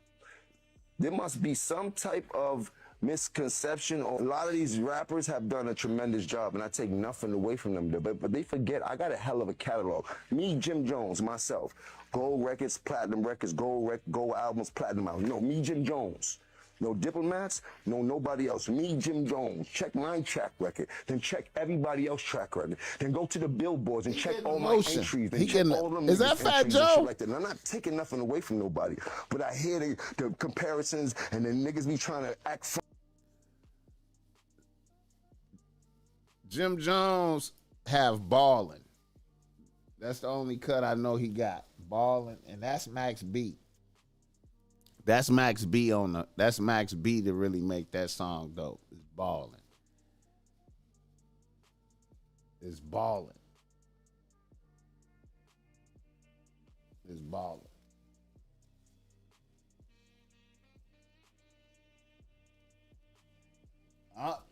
Only song I know from Jim Jones is Ballin'. Nas got the first Nas album is all classic. I don't. Jim Jones have no song that could equal to "Life's a Bitch," and then you die. He have no song that could link up with "The World Is Yours." He have nothing that could link up with "Memory Lane." He have nothing that could link up with "One Love." He have nothing that could link up with "Halftime." Nothing on that first album. And then Nas on the second album. If we wanna be arguing hits, we could say Ballin' and "The World Is Yours." No, we could say Ballin' and "I'll Rule the World." You know. Certified Gangsters was all right. Certified Gangsters, he came to Bompton to shoot that video. I don't know about that.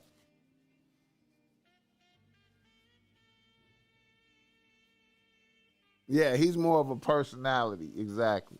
Like he's the oldest YN. Funny when it comes. No, I've been spanking a lot of this shit. I'm talking about the industry. I've been putting on. So let's not get into that where we get into numbers and I gotta show you the statistics of what I've done. You heard to what other people was done. You heard them. You want to go to the Billboard entries, pull up Nas Billboard entries, then pull up my Fat Billboard Joe entries. look like, Listen, man, nigga, you don't know what you're talking Get about. into what I'm Fat Joe look like, nigga, you don't know what you're talking about. Fat Joe look like, Fat Joe look like, man, you don't know what you're talking about. Just talking about. No, I want to go there. Hold on. I want to go down the line now because now we going down the line. He's a rapper and I'm a rapper. Listen, no. Let's go statistically. It feels great. No, but I want to. Jadakiss is like his name. Jadakiss is like, nigga. Jadakiss.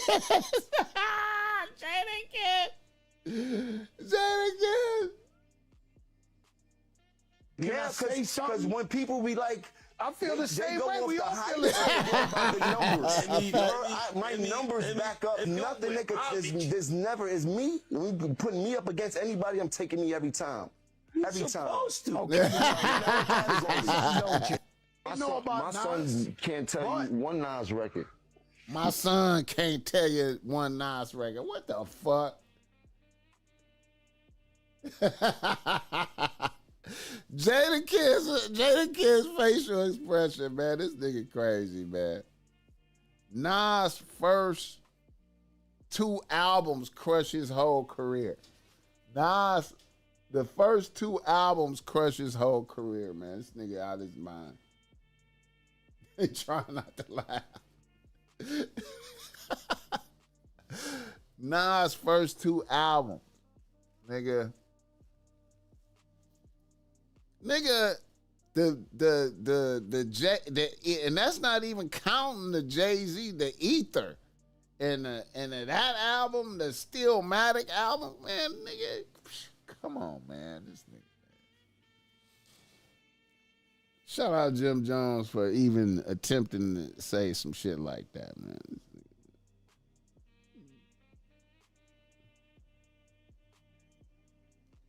His son can't tell one Marvin Gaye song.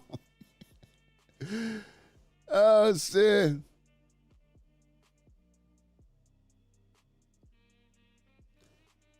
All right, man.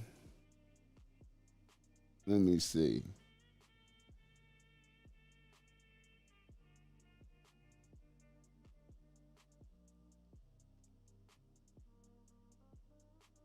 Carter 6, you said Carter 6 is trash. Y'all heard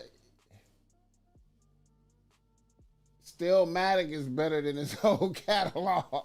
I ain't never heard this shit.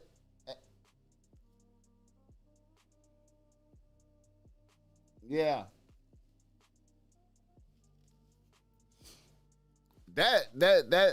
You know what? Out of them Nas albums, I think I kind of like that second Nas album the best, though. I think I like that second Fat Joe better than Tupac. Fat Joe getting sued too. Another nigga at a note. Fat Joe getting accused of sucker shit. Fat Joe getting accused of sucker shit. You know what I'm saying? Fat Joe.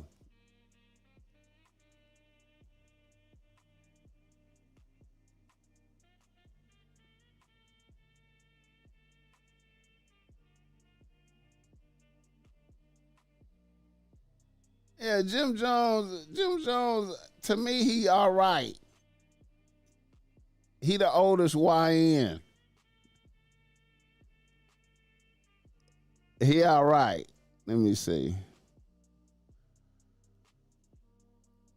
Fat Joe in trouble for sucker shit.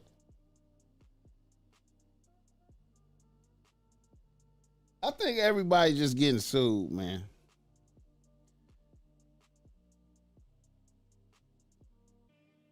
All us haters.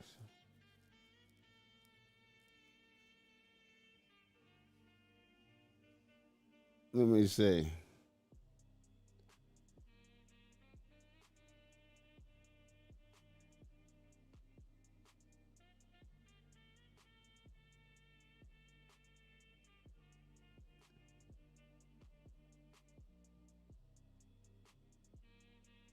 Tisha Tales. Oh my God, you guys, come in, sit down, and shut the door. Fat Joe has just been accused of Diddy-like crimes, and baby, this one is a doozy. What is going on? Remember we said that Diddy was going to set the level and that the prosecution can put him away. There's going to be so many other people to fall. Baby, next up on the roster is Fat Joe, Terror Squad. Yo, let me run this down really quick for you because this breakdown is ridiculous. Okay, listen.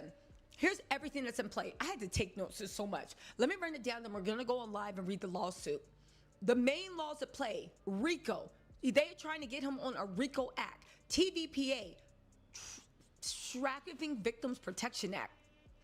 Federal wire and mail fraud, and unjust enrichment, fraud, intentional infliction of emotional distress. It's gonna be hard. So the plaintiff is Terrence Dixon. Again, we're gonna go in deeper, but we gotta talk. Technobility. It's gonna be hard to pick sucker of the year. Hey man, let me say this though. Let me say this, man. I want to make an observation, man. I want to make an observation about some niggas, man. I feel like all the niggas that's using Beijing is weirdo. If you using Beijing, if your hair and beard is painted, so you could use young, so you could look young. You's a weirdo, man. Like it's some weird. You's a weird motherfucker, man. You know what I'm saying? I'm gonna tell y'all. I done said this before on the pod. Whenever I'm in the company of a nigga that got painted hair and beard, I always view him as an inferior individual. Even if you like supposed to be a boss, even if you supposed to be a boss, you supposed to be like you supposed to be a shot caller, boss, whatever you think you are. If I look at you and I see that your shit is painted, I can feel it in my spirit. Everybody don't like the great BossMack. Hey, man, all I'm saying is if I look at you and I see that, then I you know what I'm saying? Then that's telling me something. You know what I'm saying? That's telling me something about your character. You know what I'm saying? You know what I mean? Like, when I see that, now you can say, hey man, the gray look bad and you look old. Hey man, I ain't trying to fool no bitches.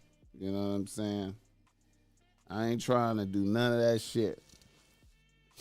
So all the Beijing niggas is weird. You know what I'm saying? You weird. Let me look. It's weird, bro. It's weird. You know what I'm saying? So that means everybody on TV camera is weirdo because they all, hey, it's weird.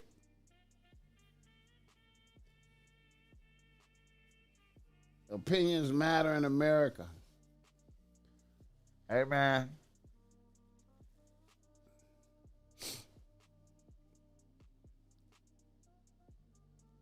The truth.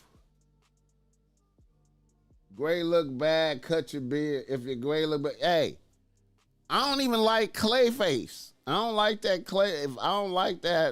Clayface shit either. I don't like that Clayface shit either. You know what I'm saying?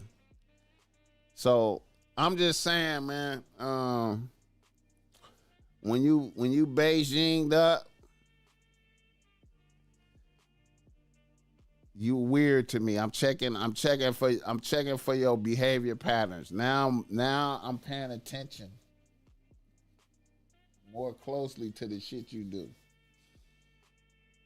About this, the plaintiff is Terrence Dixon.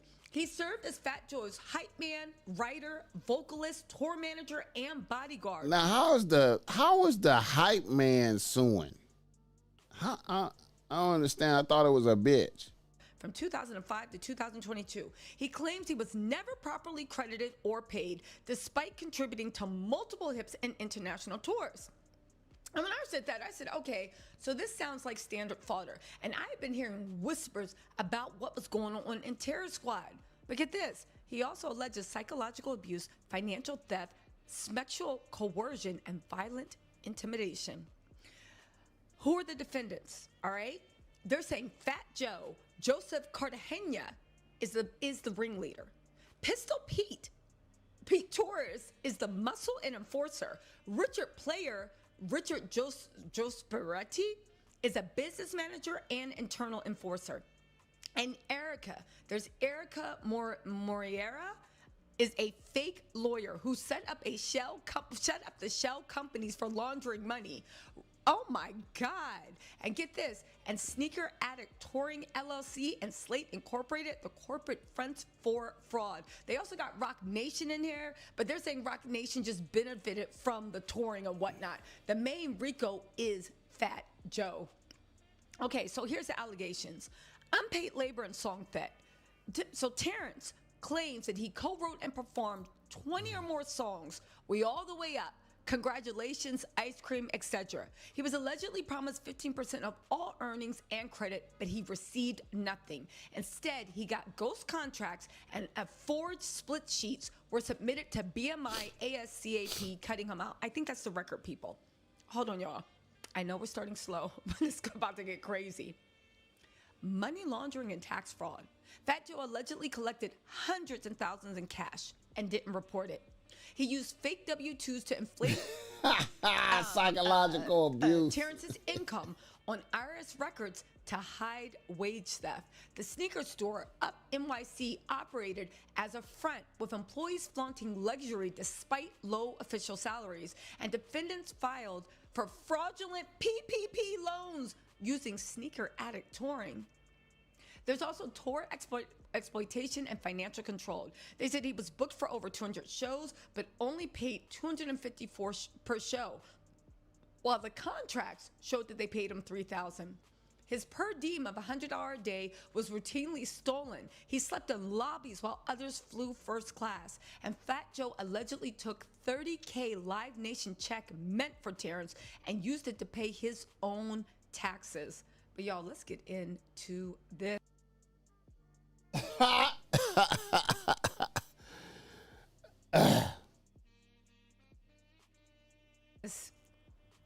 The sexual coercion and control. Baby, this is a detailed unpacking. Now, there is a section of the lawsuit that alleges that Fat Joe used Smex as a method of psychological domination, humiliation, and subjugation. These weren't isolated incidents, he's claiming, and they were rooted in consensual. How is a nigga suing Fat Joe behind what he did to a bitch? That's amazing to me. That's amazing. That don't make no sense. How is Fat Joe? How is a man suing Fat Joe for what he did to a bitch? I figure like the bitch would be suing. Or rooted in consensual groupie culture. This was an alleged systematic pattern of sexual coercion used to break and control Terrence. Here's how it unfolded. Okay, now this is alleged based on his complaint, but let's get into this. Okay. He said he wasn't just performing music. He was allegedly forced to perform sexually, not for his own gratification, but to maintain access to income, travel, shelter, and safety. Fat Joe allegedly made it clear that compliance equaled survival. You refuse and your flight home gets canceled. You refuse and you sleep in the lobby. You refuse and you lose your spot. Okay, so there was performance-based humiliation. And one specific incident in Miami. After a show, Fat Joe allegedly brought a woman to his hotel suite. He ordered Terrence to sleep with her in front of a group with the bathroom door open, shouting, "Get your D hard, Terrence." Or they're calling him TA. Okay. Members of the crew, including Pistol Pete and JB, reportedly watched and laughed. Okay, if they did that. Yo, Joe, I'm not about to stand here and watch this ninja's D. Terrence allegedly did not want to participate, but he felt he had no choice. Also, there was surveillance and direction. These sexual performances were sometimes filmed, sometimes directed. The environment was described as under surveillance. There were security cameras, management staff. They even said Rock Nation. Okay. Okay, so Fat Joe made a nigga fuck bitches in front of it. That sound like some Diddy shit. And him and Diddy is friends. His extended team were That's allegedly some Diddy aware. shit. Joe was said to have orchestrated who TA would sleep with, watched and sometimes gave verbal instructions. Is this not sounding like Diddy and Cassie? And used the presence of others to enforce psychological shame. Now, he did say there was retaliation for refusal. This is On a at least dude. one occasion, Terrence refused to comply with the coerced Smex hack. In response, Fat Joe canceled his flight, left him stranded overseas, and cut off access to money or shelter, making him fully dependent on Joe's approval to survive. And there was also... I ain't gonna lie, man. I was wondering how Fat Joe was maintaining so much money, man. I mean, Fat Joe to me ain't really never... I mean, Fat Joe had like one hit, like Lean Back.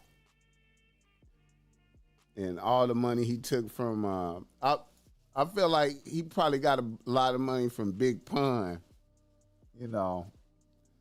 But... I don't know, man. I always see Fat Joe with that Beijing, and I'm just wondering how he maintained him.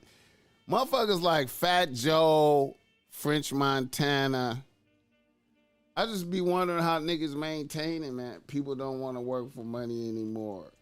Just lead the tour, my guy. Hey, man, you know, I feel like I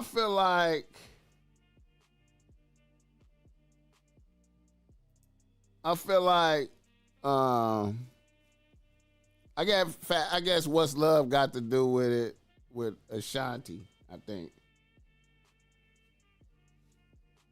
Yasin Bait. I don't got no sympathy for a grown man getting bullied and his lunch money took. Hey, man. Hey. Hey, man. He seen Cassie get her issue, so hey, man. Fuck it.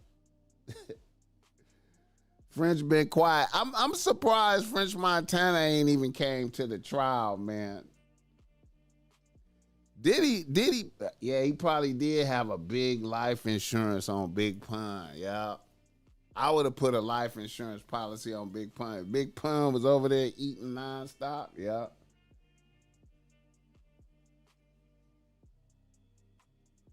Off that juice and big battery packs in their back. Yeah, man. I remember the first time I seen Fat Joe. I remember when Fat Joe first came out with Flow Joe. You gotta flow, Joe. You gotta flow, Joe. You gotta let him know, Joe. Back then, I felt like Fat Joe was punking the digging in the crates niggas. I feel like he punked them niggas for the beat and all that shit. I thought he was barely a rapper. Like when he came out with "You gotta flow, Joe. You gotta flow, Joe. You gotta let him know, Joe." Check it.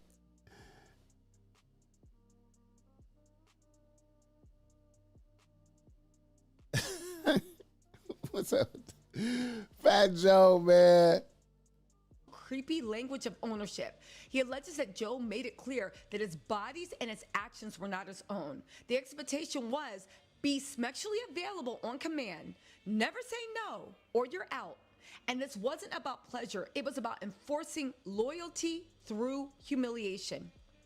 Now listen, these actions are framed in the lawsuit as textbook sex trafficking under coercion, especially the forced performance under threat, inability to leave due to financial and physical control, repetition over time. He claimed over 4,000 acts he was forced to perform, and the occurrence across state lines intentional.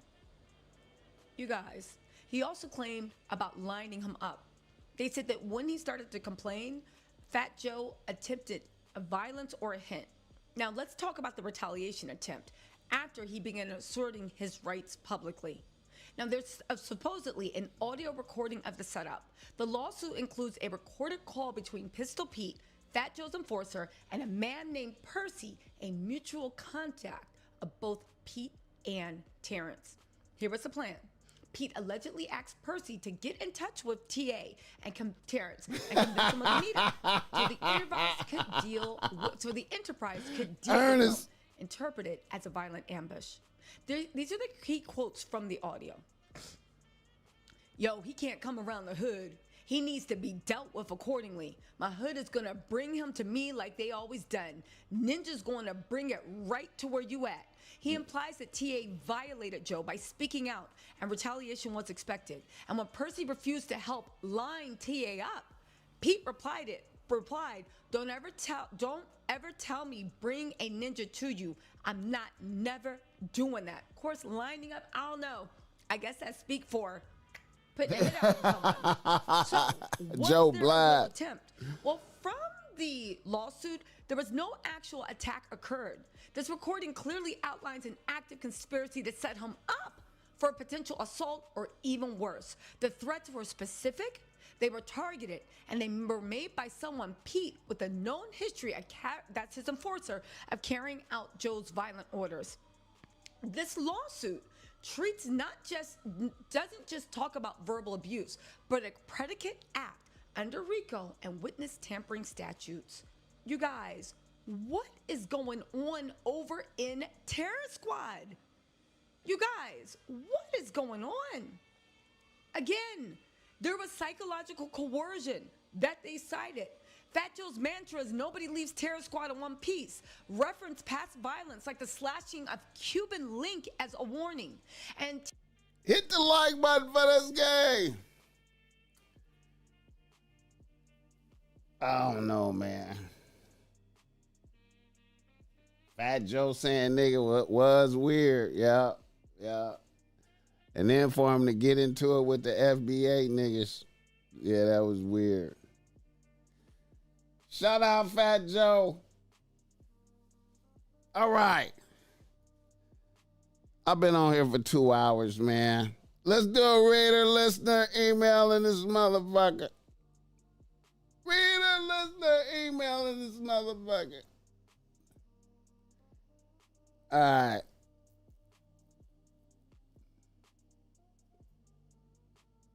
Let me get it popping.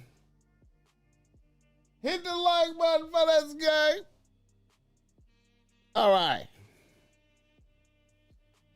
Reader, listener, email. Come on, man.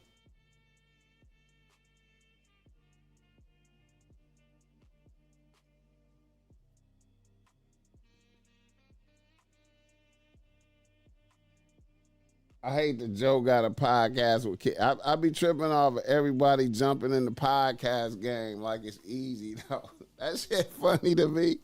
I be tripping off motherfuckers jumping in the podcast game like that shit is easy, though. No respect for the podcast game. No respect. Niggas be jumping in that shit. You tell me what Spanish nigga you know named Joseph. Joe Joseph. All right. Reader, listener, email. All right, here we go. What we got? All right.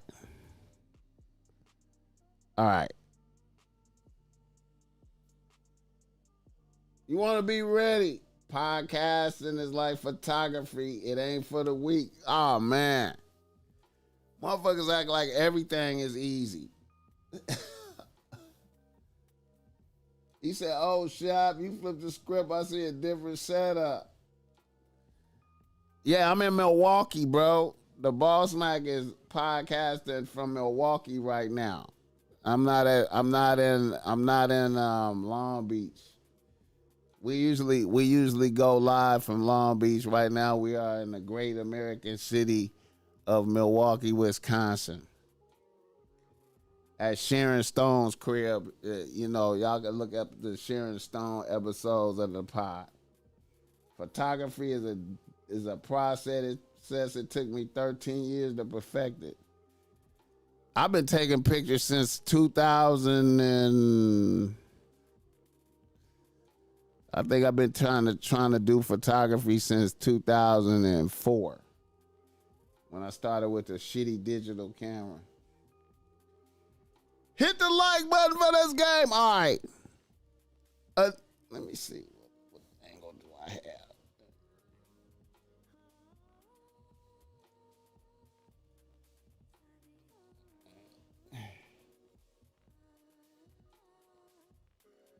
All right, let me get it.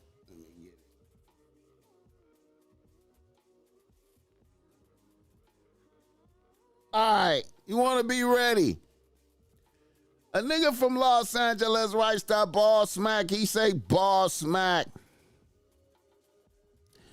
I'm a 33-year-old nigga out here on big civilian status. I'm getting to the chili as a sous chef. And I also have a restaurant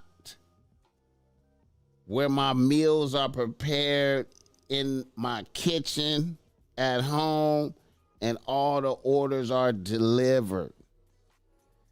I have one bitch on the team.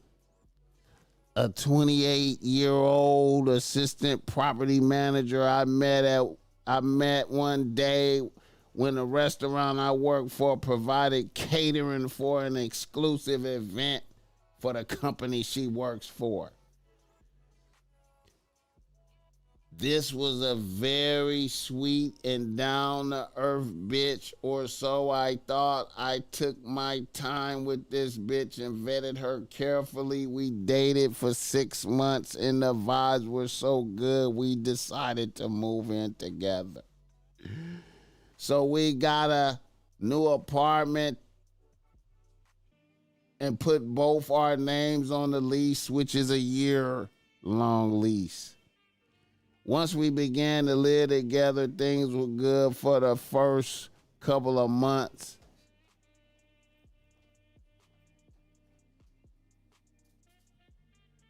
What was that? Yeah. Okay.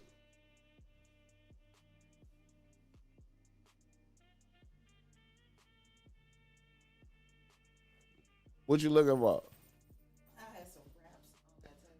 Oh man, I might have, I might have. Yeah, check the trash. 6 months wasn't long enough to move in with no bitch. We dated for 6 months. The vibe was good. We decided to move in together. So we got a new apartment and put both our names on the lease, which was a year lease. Once we began to live together, things were good for the first 3 months. I was really starting to think this was a great bitch. Then one day, a regular conversation descended into a severe argument until shit got so bad I told her to shut the fuck up. Then I turned my back on a bitch and started to walk out the room we were in, and a bitch dope fiended me in the back of my head, and I actually fell.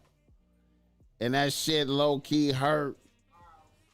I snatched a bitch up and gave her a good shake like Chris Rock said one day years ago.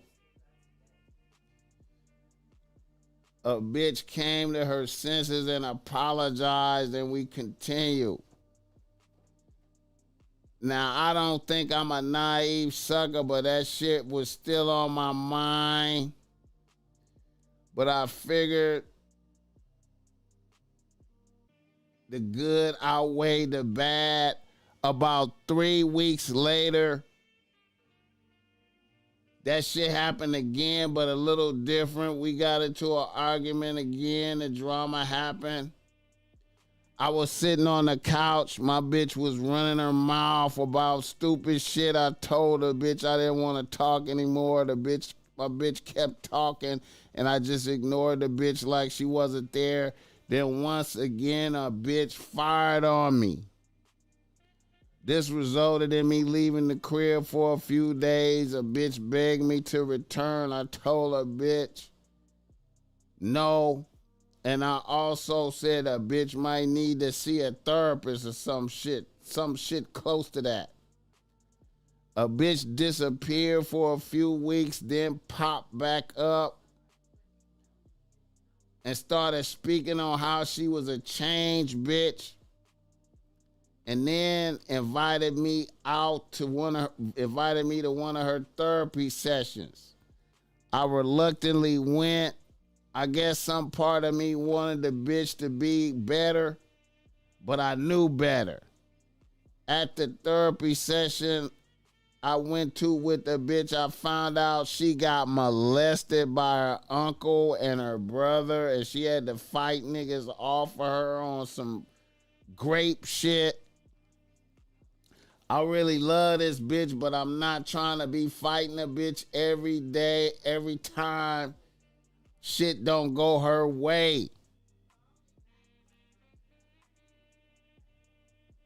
What are your thoughts on this? Hit the like button. In the immortal words of BossMack, bet your bitch as well, cause this nigga didn't. She leaking, soaking wet, shaking like a salt shaker. Next time you gonna get shanked.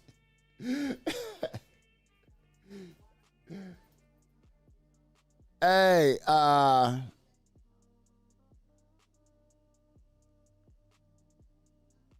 you know how you find a bitch and you be like, this bitch is too good to be true ass bitch. You be like, this is a great bitch. You know what I'm saying? Like, you like, oh man, I really appreciate this bitch. She's a great bitch. You know, you like she's a great bitch. She gonna make the team better. Look at her what she do for a living. Look how she dressed when she go to work. You know what I'm saying? She's so sweet, feminine. And then she Dr. Jekyll, Mr. Hyde on you and fire on you and shit. You know what I'm saying? You know. And then you find out. Then you find out a bitch. Then you find out you find out all the darkness that you should have knew from. You didn't need to go to therapy to find out all that, but you find out all of that. You know what I mean? You find out all that darkness, and then you just like, damn. Should I give a bitch a pass? She was getting molested by her people.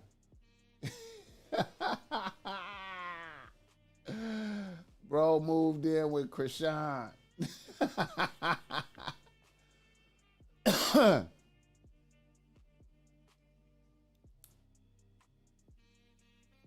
Hey man,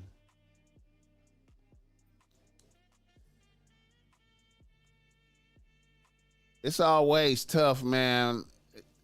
Once again, see, another thing too I like to mention. When you do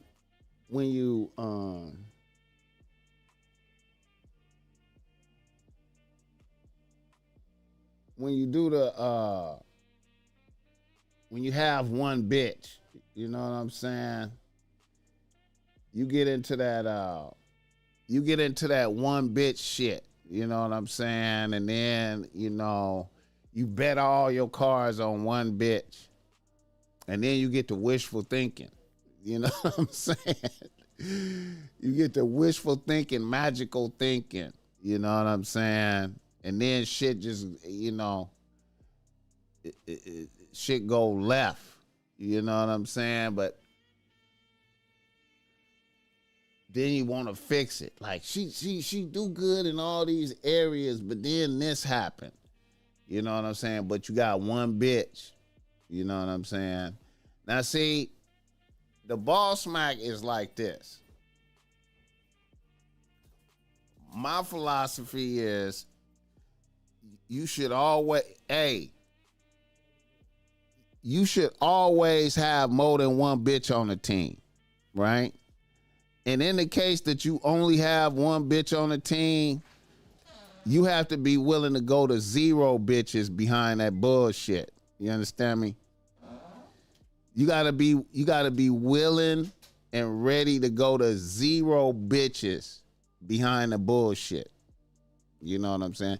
If you're gonna be out there with one bitch on the team, you gotta be willing to go to 0 bitches.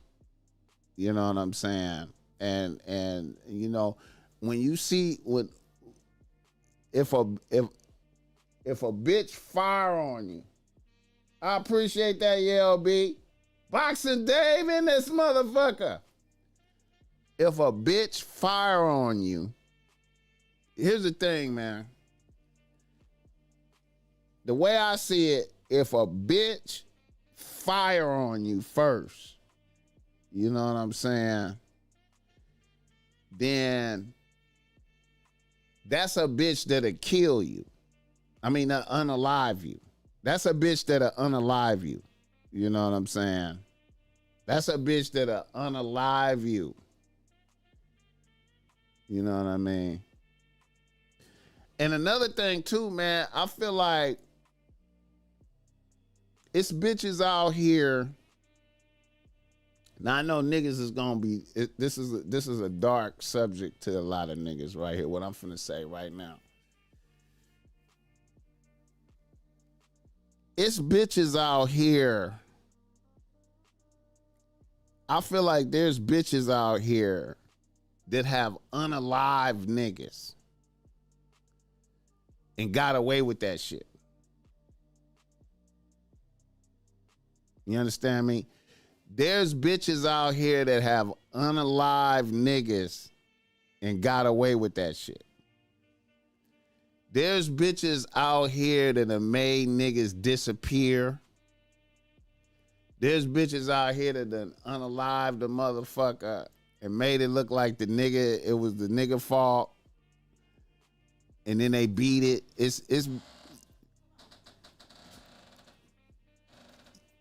so any bitch that fire on you, hey man, any bitch that fire on you, get them likes up for this game, nigga. All right, let's do another one. Have heart. Just be like, man, you know,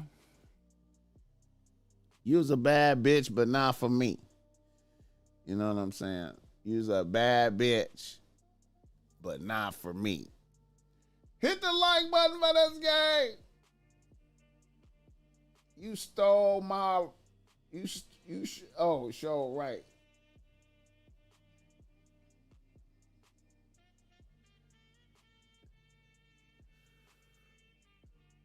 You know what, man? Another thing too, man.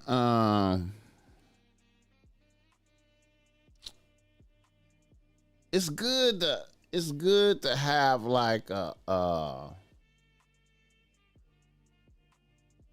it's good to have standards for yourself. Meaning like, I'm not tolerating no bitch being violent with me. I'm not tolerating a bitch talking excessively reckless. If you should have like zero tolerance on certain things. Like if a bitch call you a bitch, like a lot of niggas let bitches call them bitches. If a bitch call me a bitch, she fired. If a bitch put her hands on me, she fired. If a bitch just take off on me, she fired. You know what I'm saying? She banished from my presence. You know what I'm saying? And then I might have another bitch come handle that for me. I might have another bitch pull up and handle that. I might summon another bitch immediately to come handle that for me. You know what I'm saying? You got to be zero tolerance for a lot of shit. No, I'm not an advocate of living with no bitch. For me to even consider cohabitating with a bitch, I need 2 years. I need to know a bitch for 2 years. I need to see a bitch for 2 years. I need to see how a bitch handle good and bad times, tragedies, all that shit. I need to see a bitch health over time. I need to see all kind of shit from a bitch for me to even consider. And I'm not considering. I'm always living in my own shit. But for me to even consider, I need 2 years of observation. Hit the like button for this game. Boss, I was having a good relationship with a chick and then she needed to move her mom in for some reason. And once her mom got there, it was World War III. Hey, man. I've seen bitches do that. Boxing Dave, I have seen that. I have seen it where bitches' pops moved in and flipped her shit over. All that shit. I ain't got doggy shirts, man. I need the politics of doggy shirts, though. I need to politic that. Turkish Mac, I appreciate that $5. Yeah, this dog, man. This is Diva right here, man. She fuck with me. Diva fuck with me, man. She fuck with me. I think she know that the camera is on. I think she know. I think the dog. Phoenix Smiles, I appreciate that $5. I think the dog know the camera.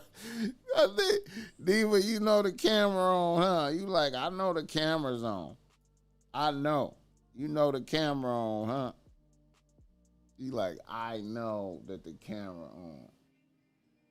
This shit is wild, huh? Hit the like button for this game. She know the camera on.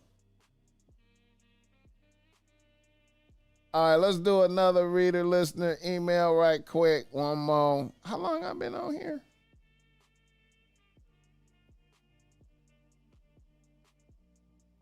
Two hours and 30 minutes. All right. Unless I imported that bitch from overseas, we not talking about that. I know niggas that imported bitches. I know niggas that imported bitches. I know a nigga, and he probably listening right now. I know a nigga that imported a bitch from Brazil because this nigga was going over to Brazil like the rest of you trick ass niggas, thinking it was better bitches over there.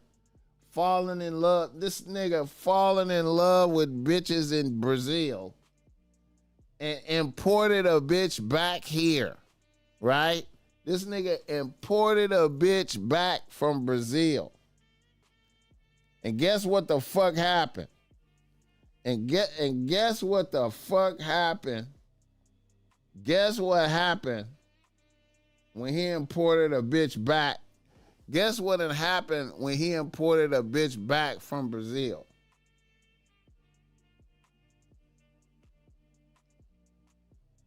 Guess what happened? That bitch turned into one of these bitches out here. That bitch turned into one of these bitches out here.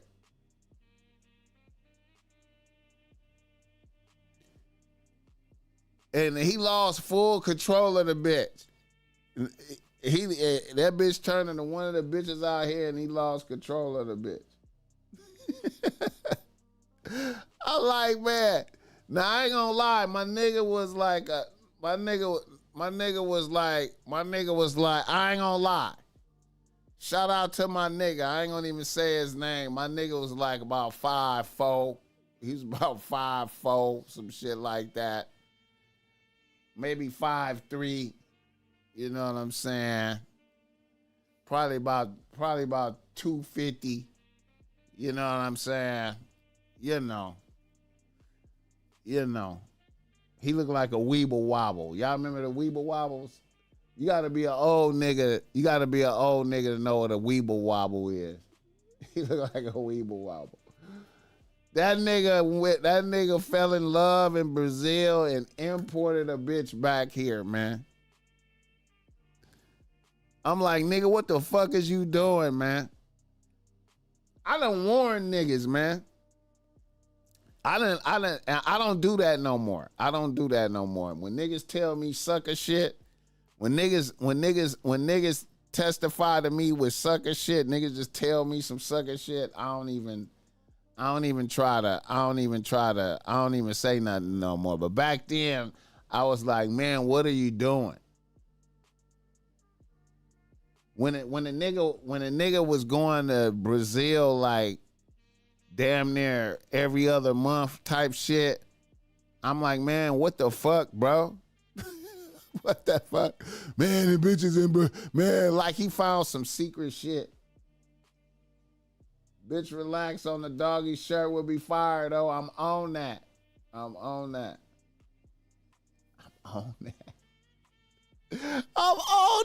I'm on that, Ernest Hoffman.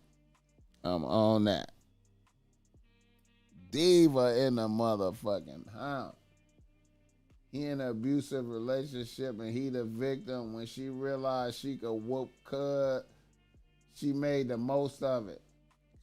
Hey, man, and then another thing too, man, is, I know bitches that don't like you unless you beat their ass. You know what I'm saying? I don't like them kind of bitches either, man. He said, Oompa Loompa. My cousin is a passport, bro, and I don't say nothing no more either. Tricking is powerful. Hey, niggas will get mad at you, man. Niggas will get mad at you, man. Niggas will get mad, bro. Niggas will get mad, bro. Niggas will get mad. Yo, Mac, I seen you on a panel with a bunch of cats giving game, and all them dudes had the aura of being low-key sucker, respectfully. I'm not going, hey.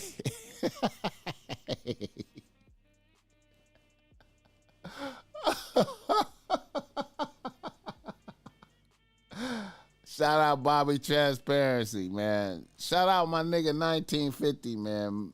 Mr. 1950, man. You know. Hey, dude is all right. Mr. 1950. You know what I'm saying? But I feel you, though. I feel you, man. Hit the like button for this game. All right, let me do this last reader listener email. Let me do the last one.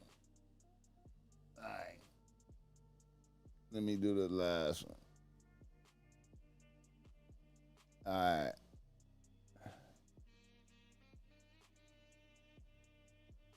A nigga from Philly writes to BossMack. He say, BossMack, I'm a 36-year-old nigga out here getting to it as a fireman. Shout out to the firemen in Philly. Man, I know you see some shit, bro. Damn. I love the pod and the shorts. Here's my problem. I have one bitch on the team, a 30-year-old third grade teacher. She been on the team for 5 years. We live together and have been, and we live together and are engaged to get married.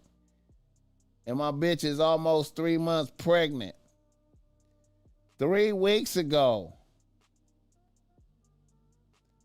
I received information that my bitch has been cheating on me the entire time.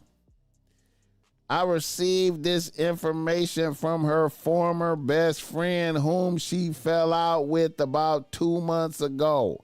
Apparently, my bitch had 2 old sugar daddies that took great care of a bitch. And it's actually down to 1 now because one of them died about 2 years ago and actually left a bitch a few $100,000 bands. And a bitch told me one of her uncles had died and blessed her with that. Her former best friend strikes me as a solid bitch. Now, for the most part, my bitch treated me well through the years. She also blessed me with many gifts. But this scenario is fucking with me. I was low-key wondering how a bitch has sustained her lifestyle up until she said her so-called uncle died and she got them extra bands. BossMack, what are your thoughts on this? I feel like I don't know my bitch. Hit the like button for this game. All right. Here's my thought processes with this right here.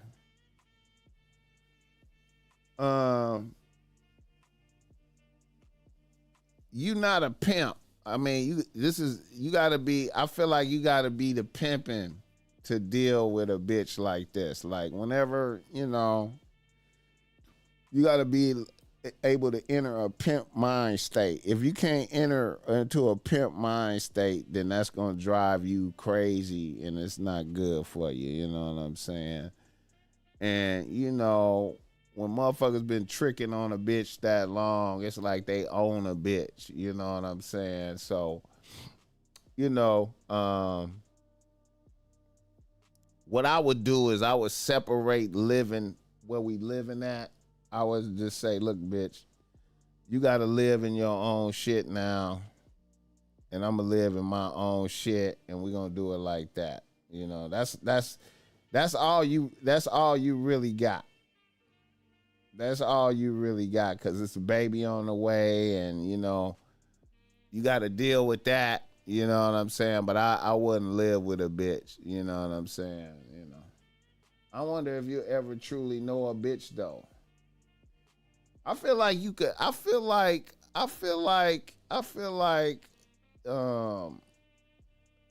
you could know at least 75% to 80% of a bitch. 75% to maybe 80% of a bitch. You could be like, you know what I mean? And you could cleverly get there through conversation. If a nigga can have good conversation with a bitch without, like, a lot of the niggas I feel like a lot of niggas, if you dealing with a bad bitch, if you dealing with a bitch that's attractive and whatnot, a bitch can mesmerize. Niggas be mesmerized by bitches. You know what I'm saying? And they want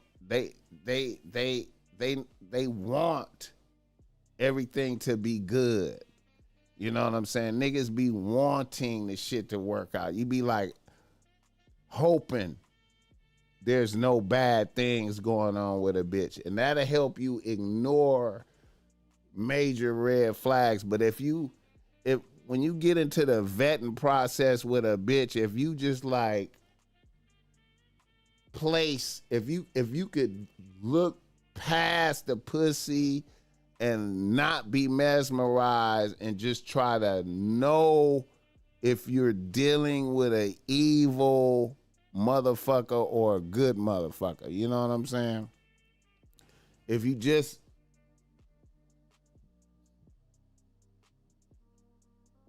could just get in your mind that this shit could be over with. Just like I met this bitch a couple weeks ago, this shit could be over with if I hear the bad information. And I'm just being an umpire behind the plate catching pitches. And all I could do is judge the pitches. I can't control the pitcher. The pitches is coming in, it's strikes and balls. You know what I'm saying? Pause. It's strikes and balls. And I got to judge. I got to listen to this bitch and I got to judge. I cannot be like, the pussy is fire, the mouth is fire. I love sleeping with this bitch. I love laying up with this bitch. I love looking at this bitch. We got to just look past all of that and be like, what is the information? Let me have conversations with this bitch, and not even in no interrogation. We could just have conversations and let the conversations just flow and gather information. You know what I'm saying? We can find out how we can find out how she interacts with her family. We can find out was the first person that fucked her father or her brother. We can find that shit out. We can find that shit out if we are vigilant and diligent. Vigilant and diligent. Vigilant and diligent. Vigilant and diligent. You know what I'm saying? We can find that shit out.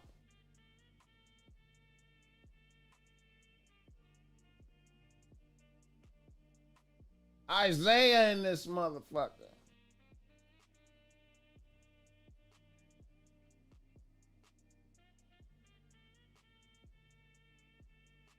Hey man, niggas be like, you got problems if you in a situation with a bitch where you can't it's you know. Niggas be like, I can't imagine life without this bitch. Pattern recognition. Come on, Bobby Transparency. Pattern recognition. See, niggas don't want to accept the bad information. You know what I'm saying? You hear the bad information about your bitch and you don't want to accept it. You on some, oh man, I wish this wasn't true. We could overlook this shit. Yeah, all you have to do is more listening than talking. And they will tell you what you need to know. See, that's what I'm talking about. And then a lot of niggas want to talk about all they shit and brag about all they shit and don't never shut up and listen.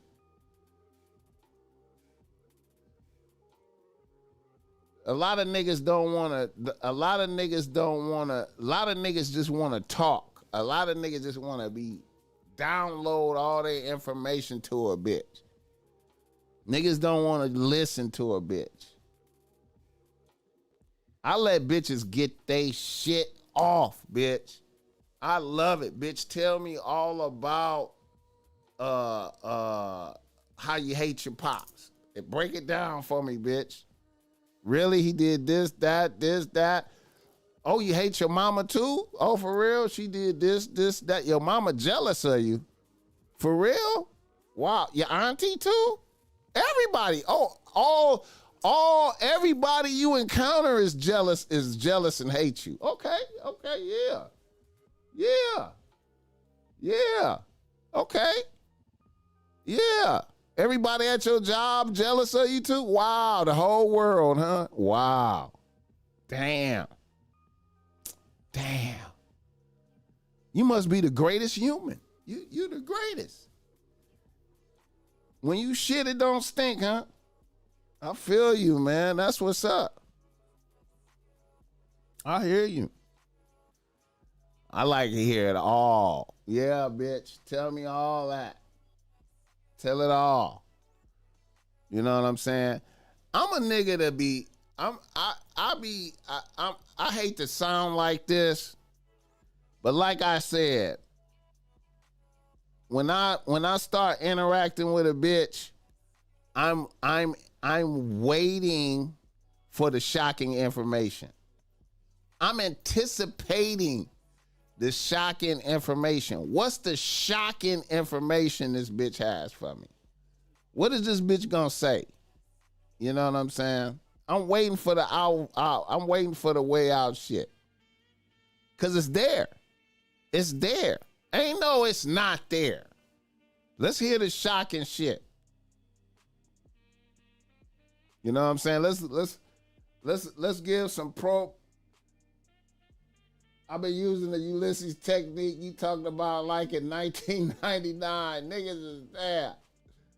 Shout out to those who had no problem keeping it real in terms of relationship. Oh, you used to be a rehab too? Yeah, come on, man. Yeah. Yeah. Yeah. Yeah. Yeah. Yeah, man.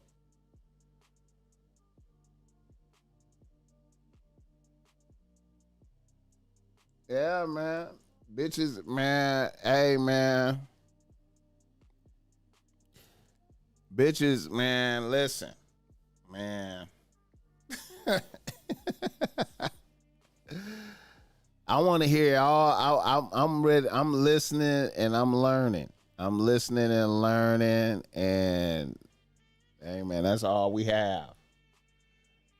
That's all we have. Listening and learning, man. Listening and learning. Listening and learning, man. You know, and here's the cold part of the game. See, this is game right here. Everybody is in their own world, right? Everybody is walking around this motherfucker in their own world. Everybody, right? Everybody is in their own world, right? Everybody,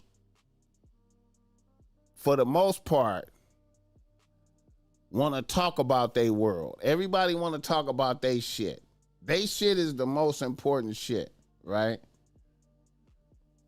I myself, I try to take myself out of that and always have perspective. I always try to put my foot in the next motherfucker's shoe. Like, I always try to think from the other motherfucker's perspective so I can have some understanding, right? So I'm always down to listen to motherfuckers. I'm always trying to encourage motherfuckers to tell their story. You tell, what's your story? Yes, your story is the most important. Let's listen to what you talking about. And let a bitch flow and glow. You know what I'm saying? Stick Schofield, them Israeli running out of rockets. I like how Donald said, I'm going to wait 2 weeks. I like how Donald said, I'm going to wait 2 weeks. I feel like with the Israel and Iran shit, I feel like Netanyahu running the play. And I feel like Donald, I always feel like Donald ain't going to let motherfuckers run a play on him. You know what I'm saying? That's what I feel. Hit the like button for this game. So, going back to dealing with these bitches, man, let a bitch tell you all her story. You know what I'm saying? Let a bitch tell you all her stories. Let a bitch tell you all her story. You know what I'm saying? And soak that up. And don't let it and always be in the mind state that, hey, it could be a rap for this bitch. About half bluff their way out of control. Bluffing only goes so far, man. You could bluff, but you got to be consistent. Daniel Cliffhanger. A bitch can bluff, but you got to be consistent with the bluffing. Because I ask the same question again, and we're using different words. That's another thing I'm a master of. Asking a bitch the same question using different words. And then when a bitch tell a story and fuck up elements, I'm a remind a bitch, oh, you last time you said this, and that. Now you saying this, and this. You know what I'm saying? I'm always checking the you know.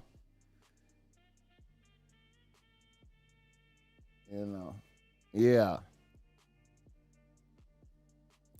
And also, man, another thing too, man, a lot of niggas, another funny thing to me is niggas love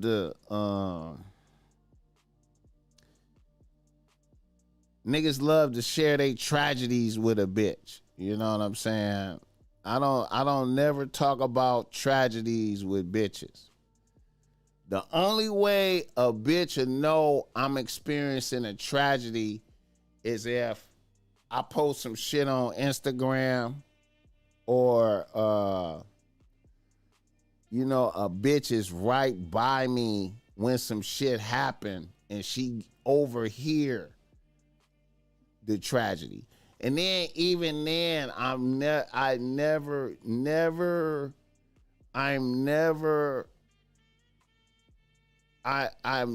have conversations with bitches where it seemed like I don't know what to do in a scenario. I'm never having I don't know what to do conversations with bitches. I'm always on point when talking with bitches. I never shed tears in front of bitches. I cry to God if I do that. You know what I'm saying? If I gotta shed tears, it's to God. You know what I'm saying? It's to God. Never to a bitch. Never know nothing in front of a bitch other than optimism, success, and we gonna make it. It's important to read books so you can catch words. Facts. Let's see. Yeah, it's important to read books. And I have some books right here.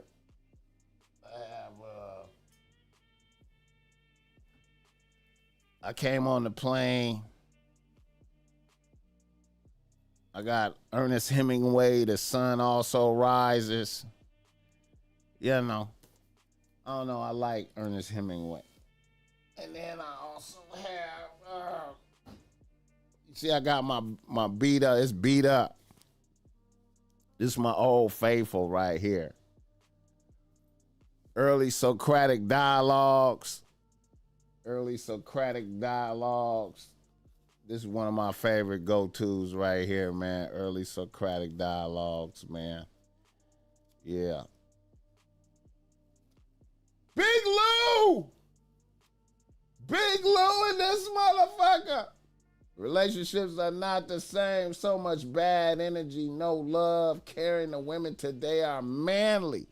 What happened to the sweet ladies? Women want to be men. Men want to be bitches. This shit is crazy, Big Lou. You already know. That's the homie Big Lou right there. Come on, man.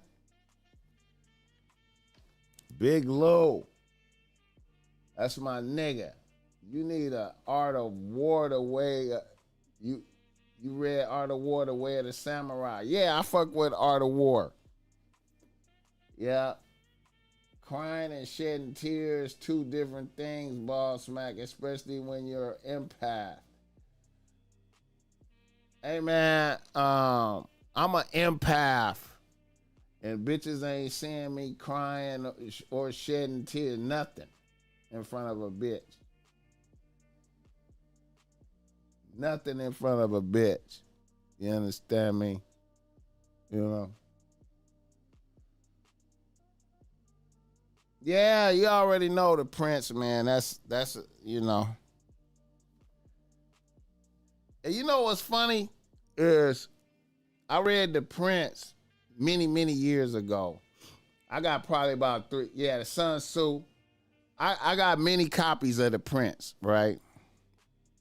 But then when Robert Greene came out with that book, The 48 Laws of Power, and I read that, my first thought was like, this motherfucker copy Machiavelli. This motherfucker went and found this nigga copied Machiavelli and got away with it. This motherfucker copied Machiavelli and got away with that shit. I'm an empath. I'm a psychopath.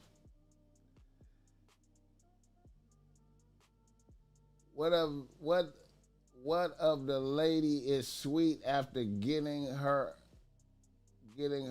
after a couple of years? It's okay to shed a tear in front of her. Is it okay to shed in front of? Is this scenario let's say she's not a bitch?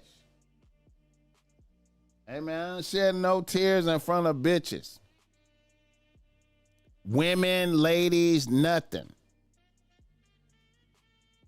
I'm just not. Now I can understand if I lost a child, like if my child died or some shit like that, something ultra tragedy.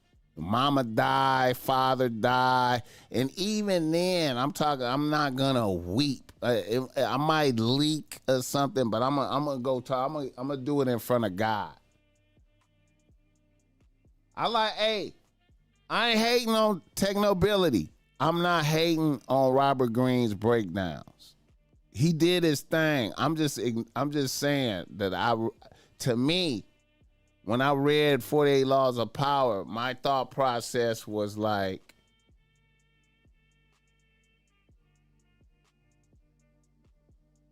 this nigga copied Machiavelli. And then I heard him say then I heard Robert Greene say one of his favorite books was The Prince. I heard him say that, and I was like, see, yep, that motherfucker. Yep. And it's okay. It's okay. Arthur Miller, The Crucible. I got to check that out. I ain't read that. I got to check that out. But anyway, y'all, we did 3 hours. Milwaukee is in the building. Look, I have healers who feel, though, and places for emotions. No weeping in front of your bitch, but that extra tough. No, I don't be on no gangster shit. I just don't shed tears in front of bitches, man. And I know I'm an empath because I be feeling motherfuckers states of minds and emotions and shit. BossMack, when Eve was charmed by the serpent, is that a metaphor for how potent your game is if done right? Even if you're not the most handsome dude in the world? Man, you could have put some paper with that, bro. You could have put some paper with that question right there. BossMack need to open his heart chakra. Hey, man, I feel compassion for people. I feel compassion for bitches. I'm just not crying in front of none of them because it's not gonna work, bro. It's not gonna work. We need to have some foundations, man.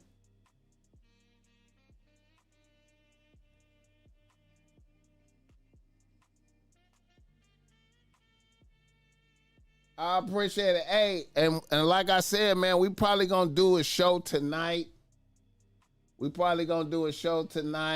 And we probably gonna do a couple shows tomorrow. We're gonna do a show tonight for sure, and then we're gonna do a couple of shows tomorrow. And I'm gonna be safe out here, Megan Davis. This is a treacherous motherfucker. I'm gonna be safe. I'm gonna be careful, man. But tears happen and are expensive. All right, Mr. Ethos. Sharon Stone there. Yeah, she just, yeah, she around. She might pop out. I think she gonna pop out on something.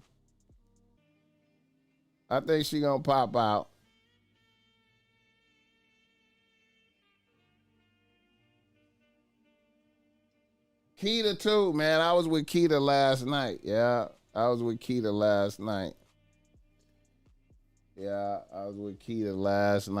Yeah, she gonna pop out too, man.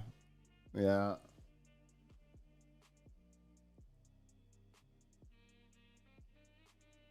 All right, y'all. Well, I'm about to get up out of here. Man. I fuck with y'all. He said 48 laws of power is dark. Yeah, it is. Chuck Taylor, the dog trying to soak up some gang. Yeah, she a little bitch, though. This is a female. This is diva. Yeah. All right, y'all. I'm out of here, man. Yeah.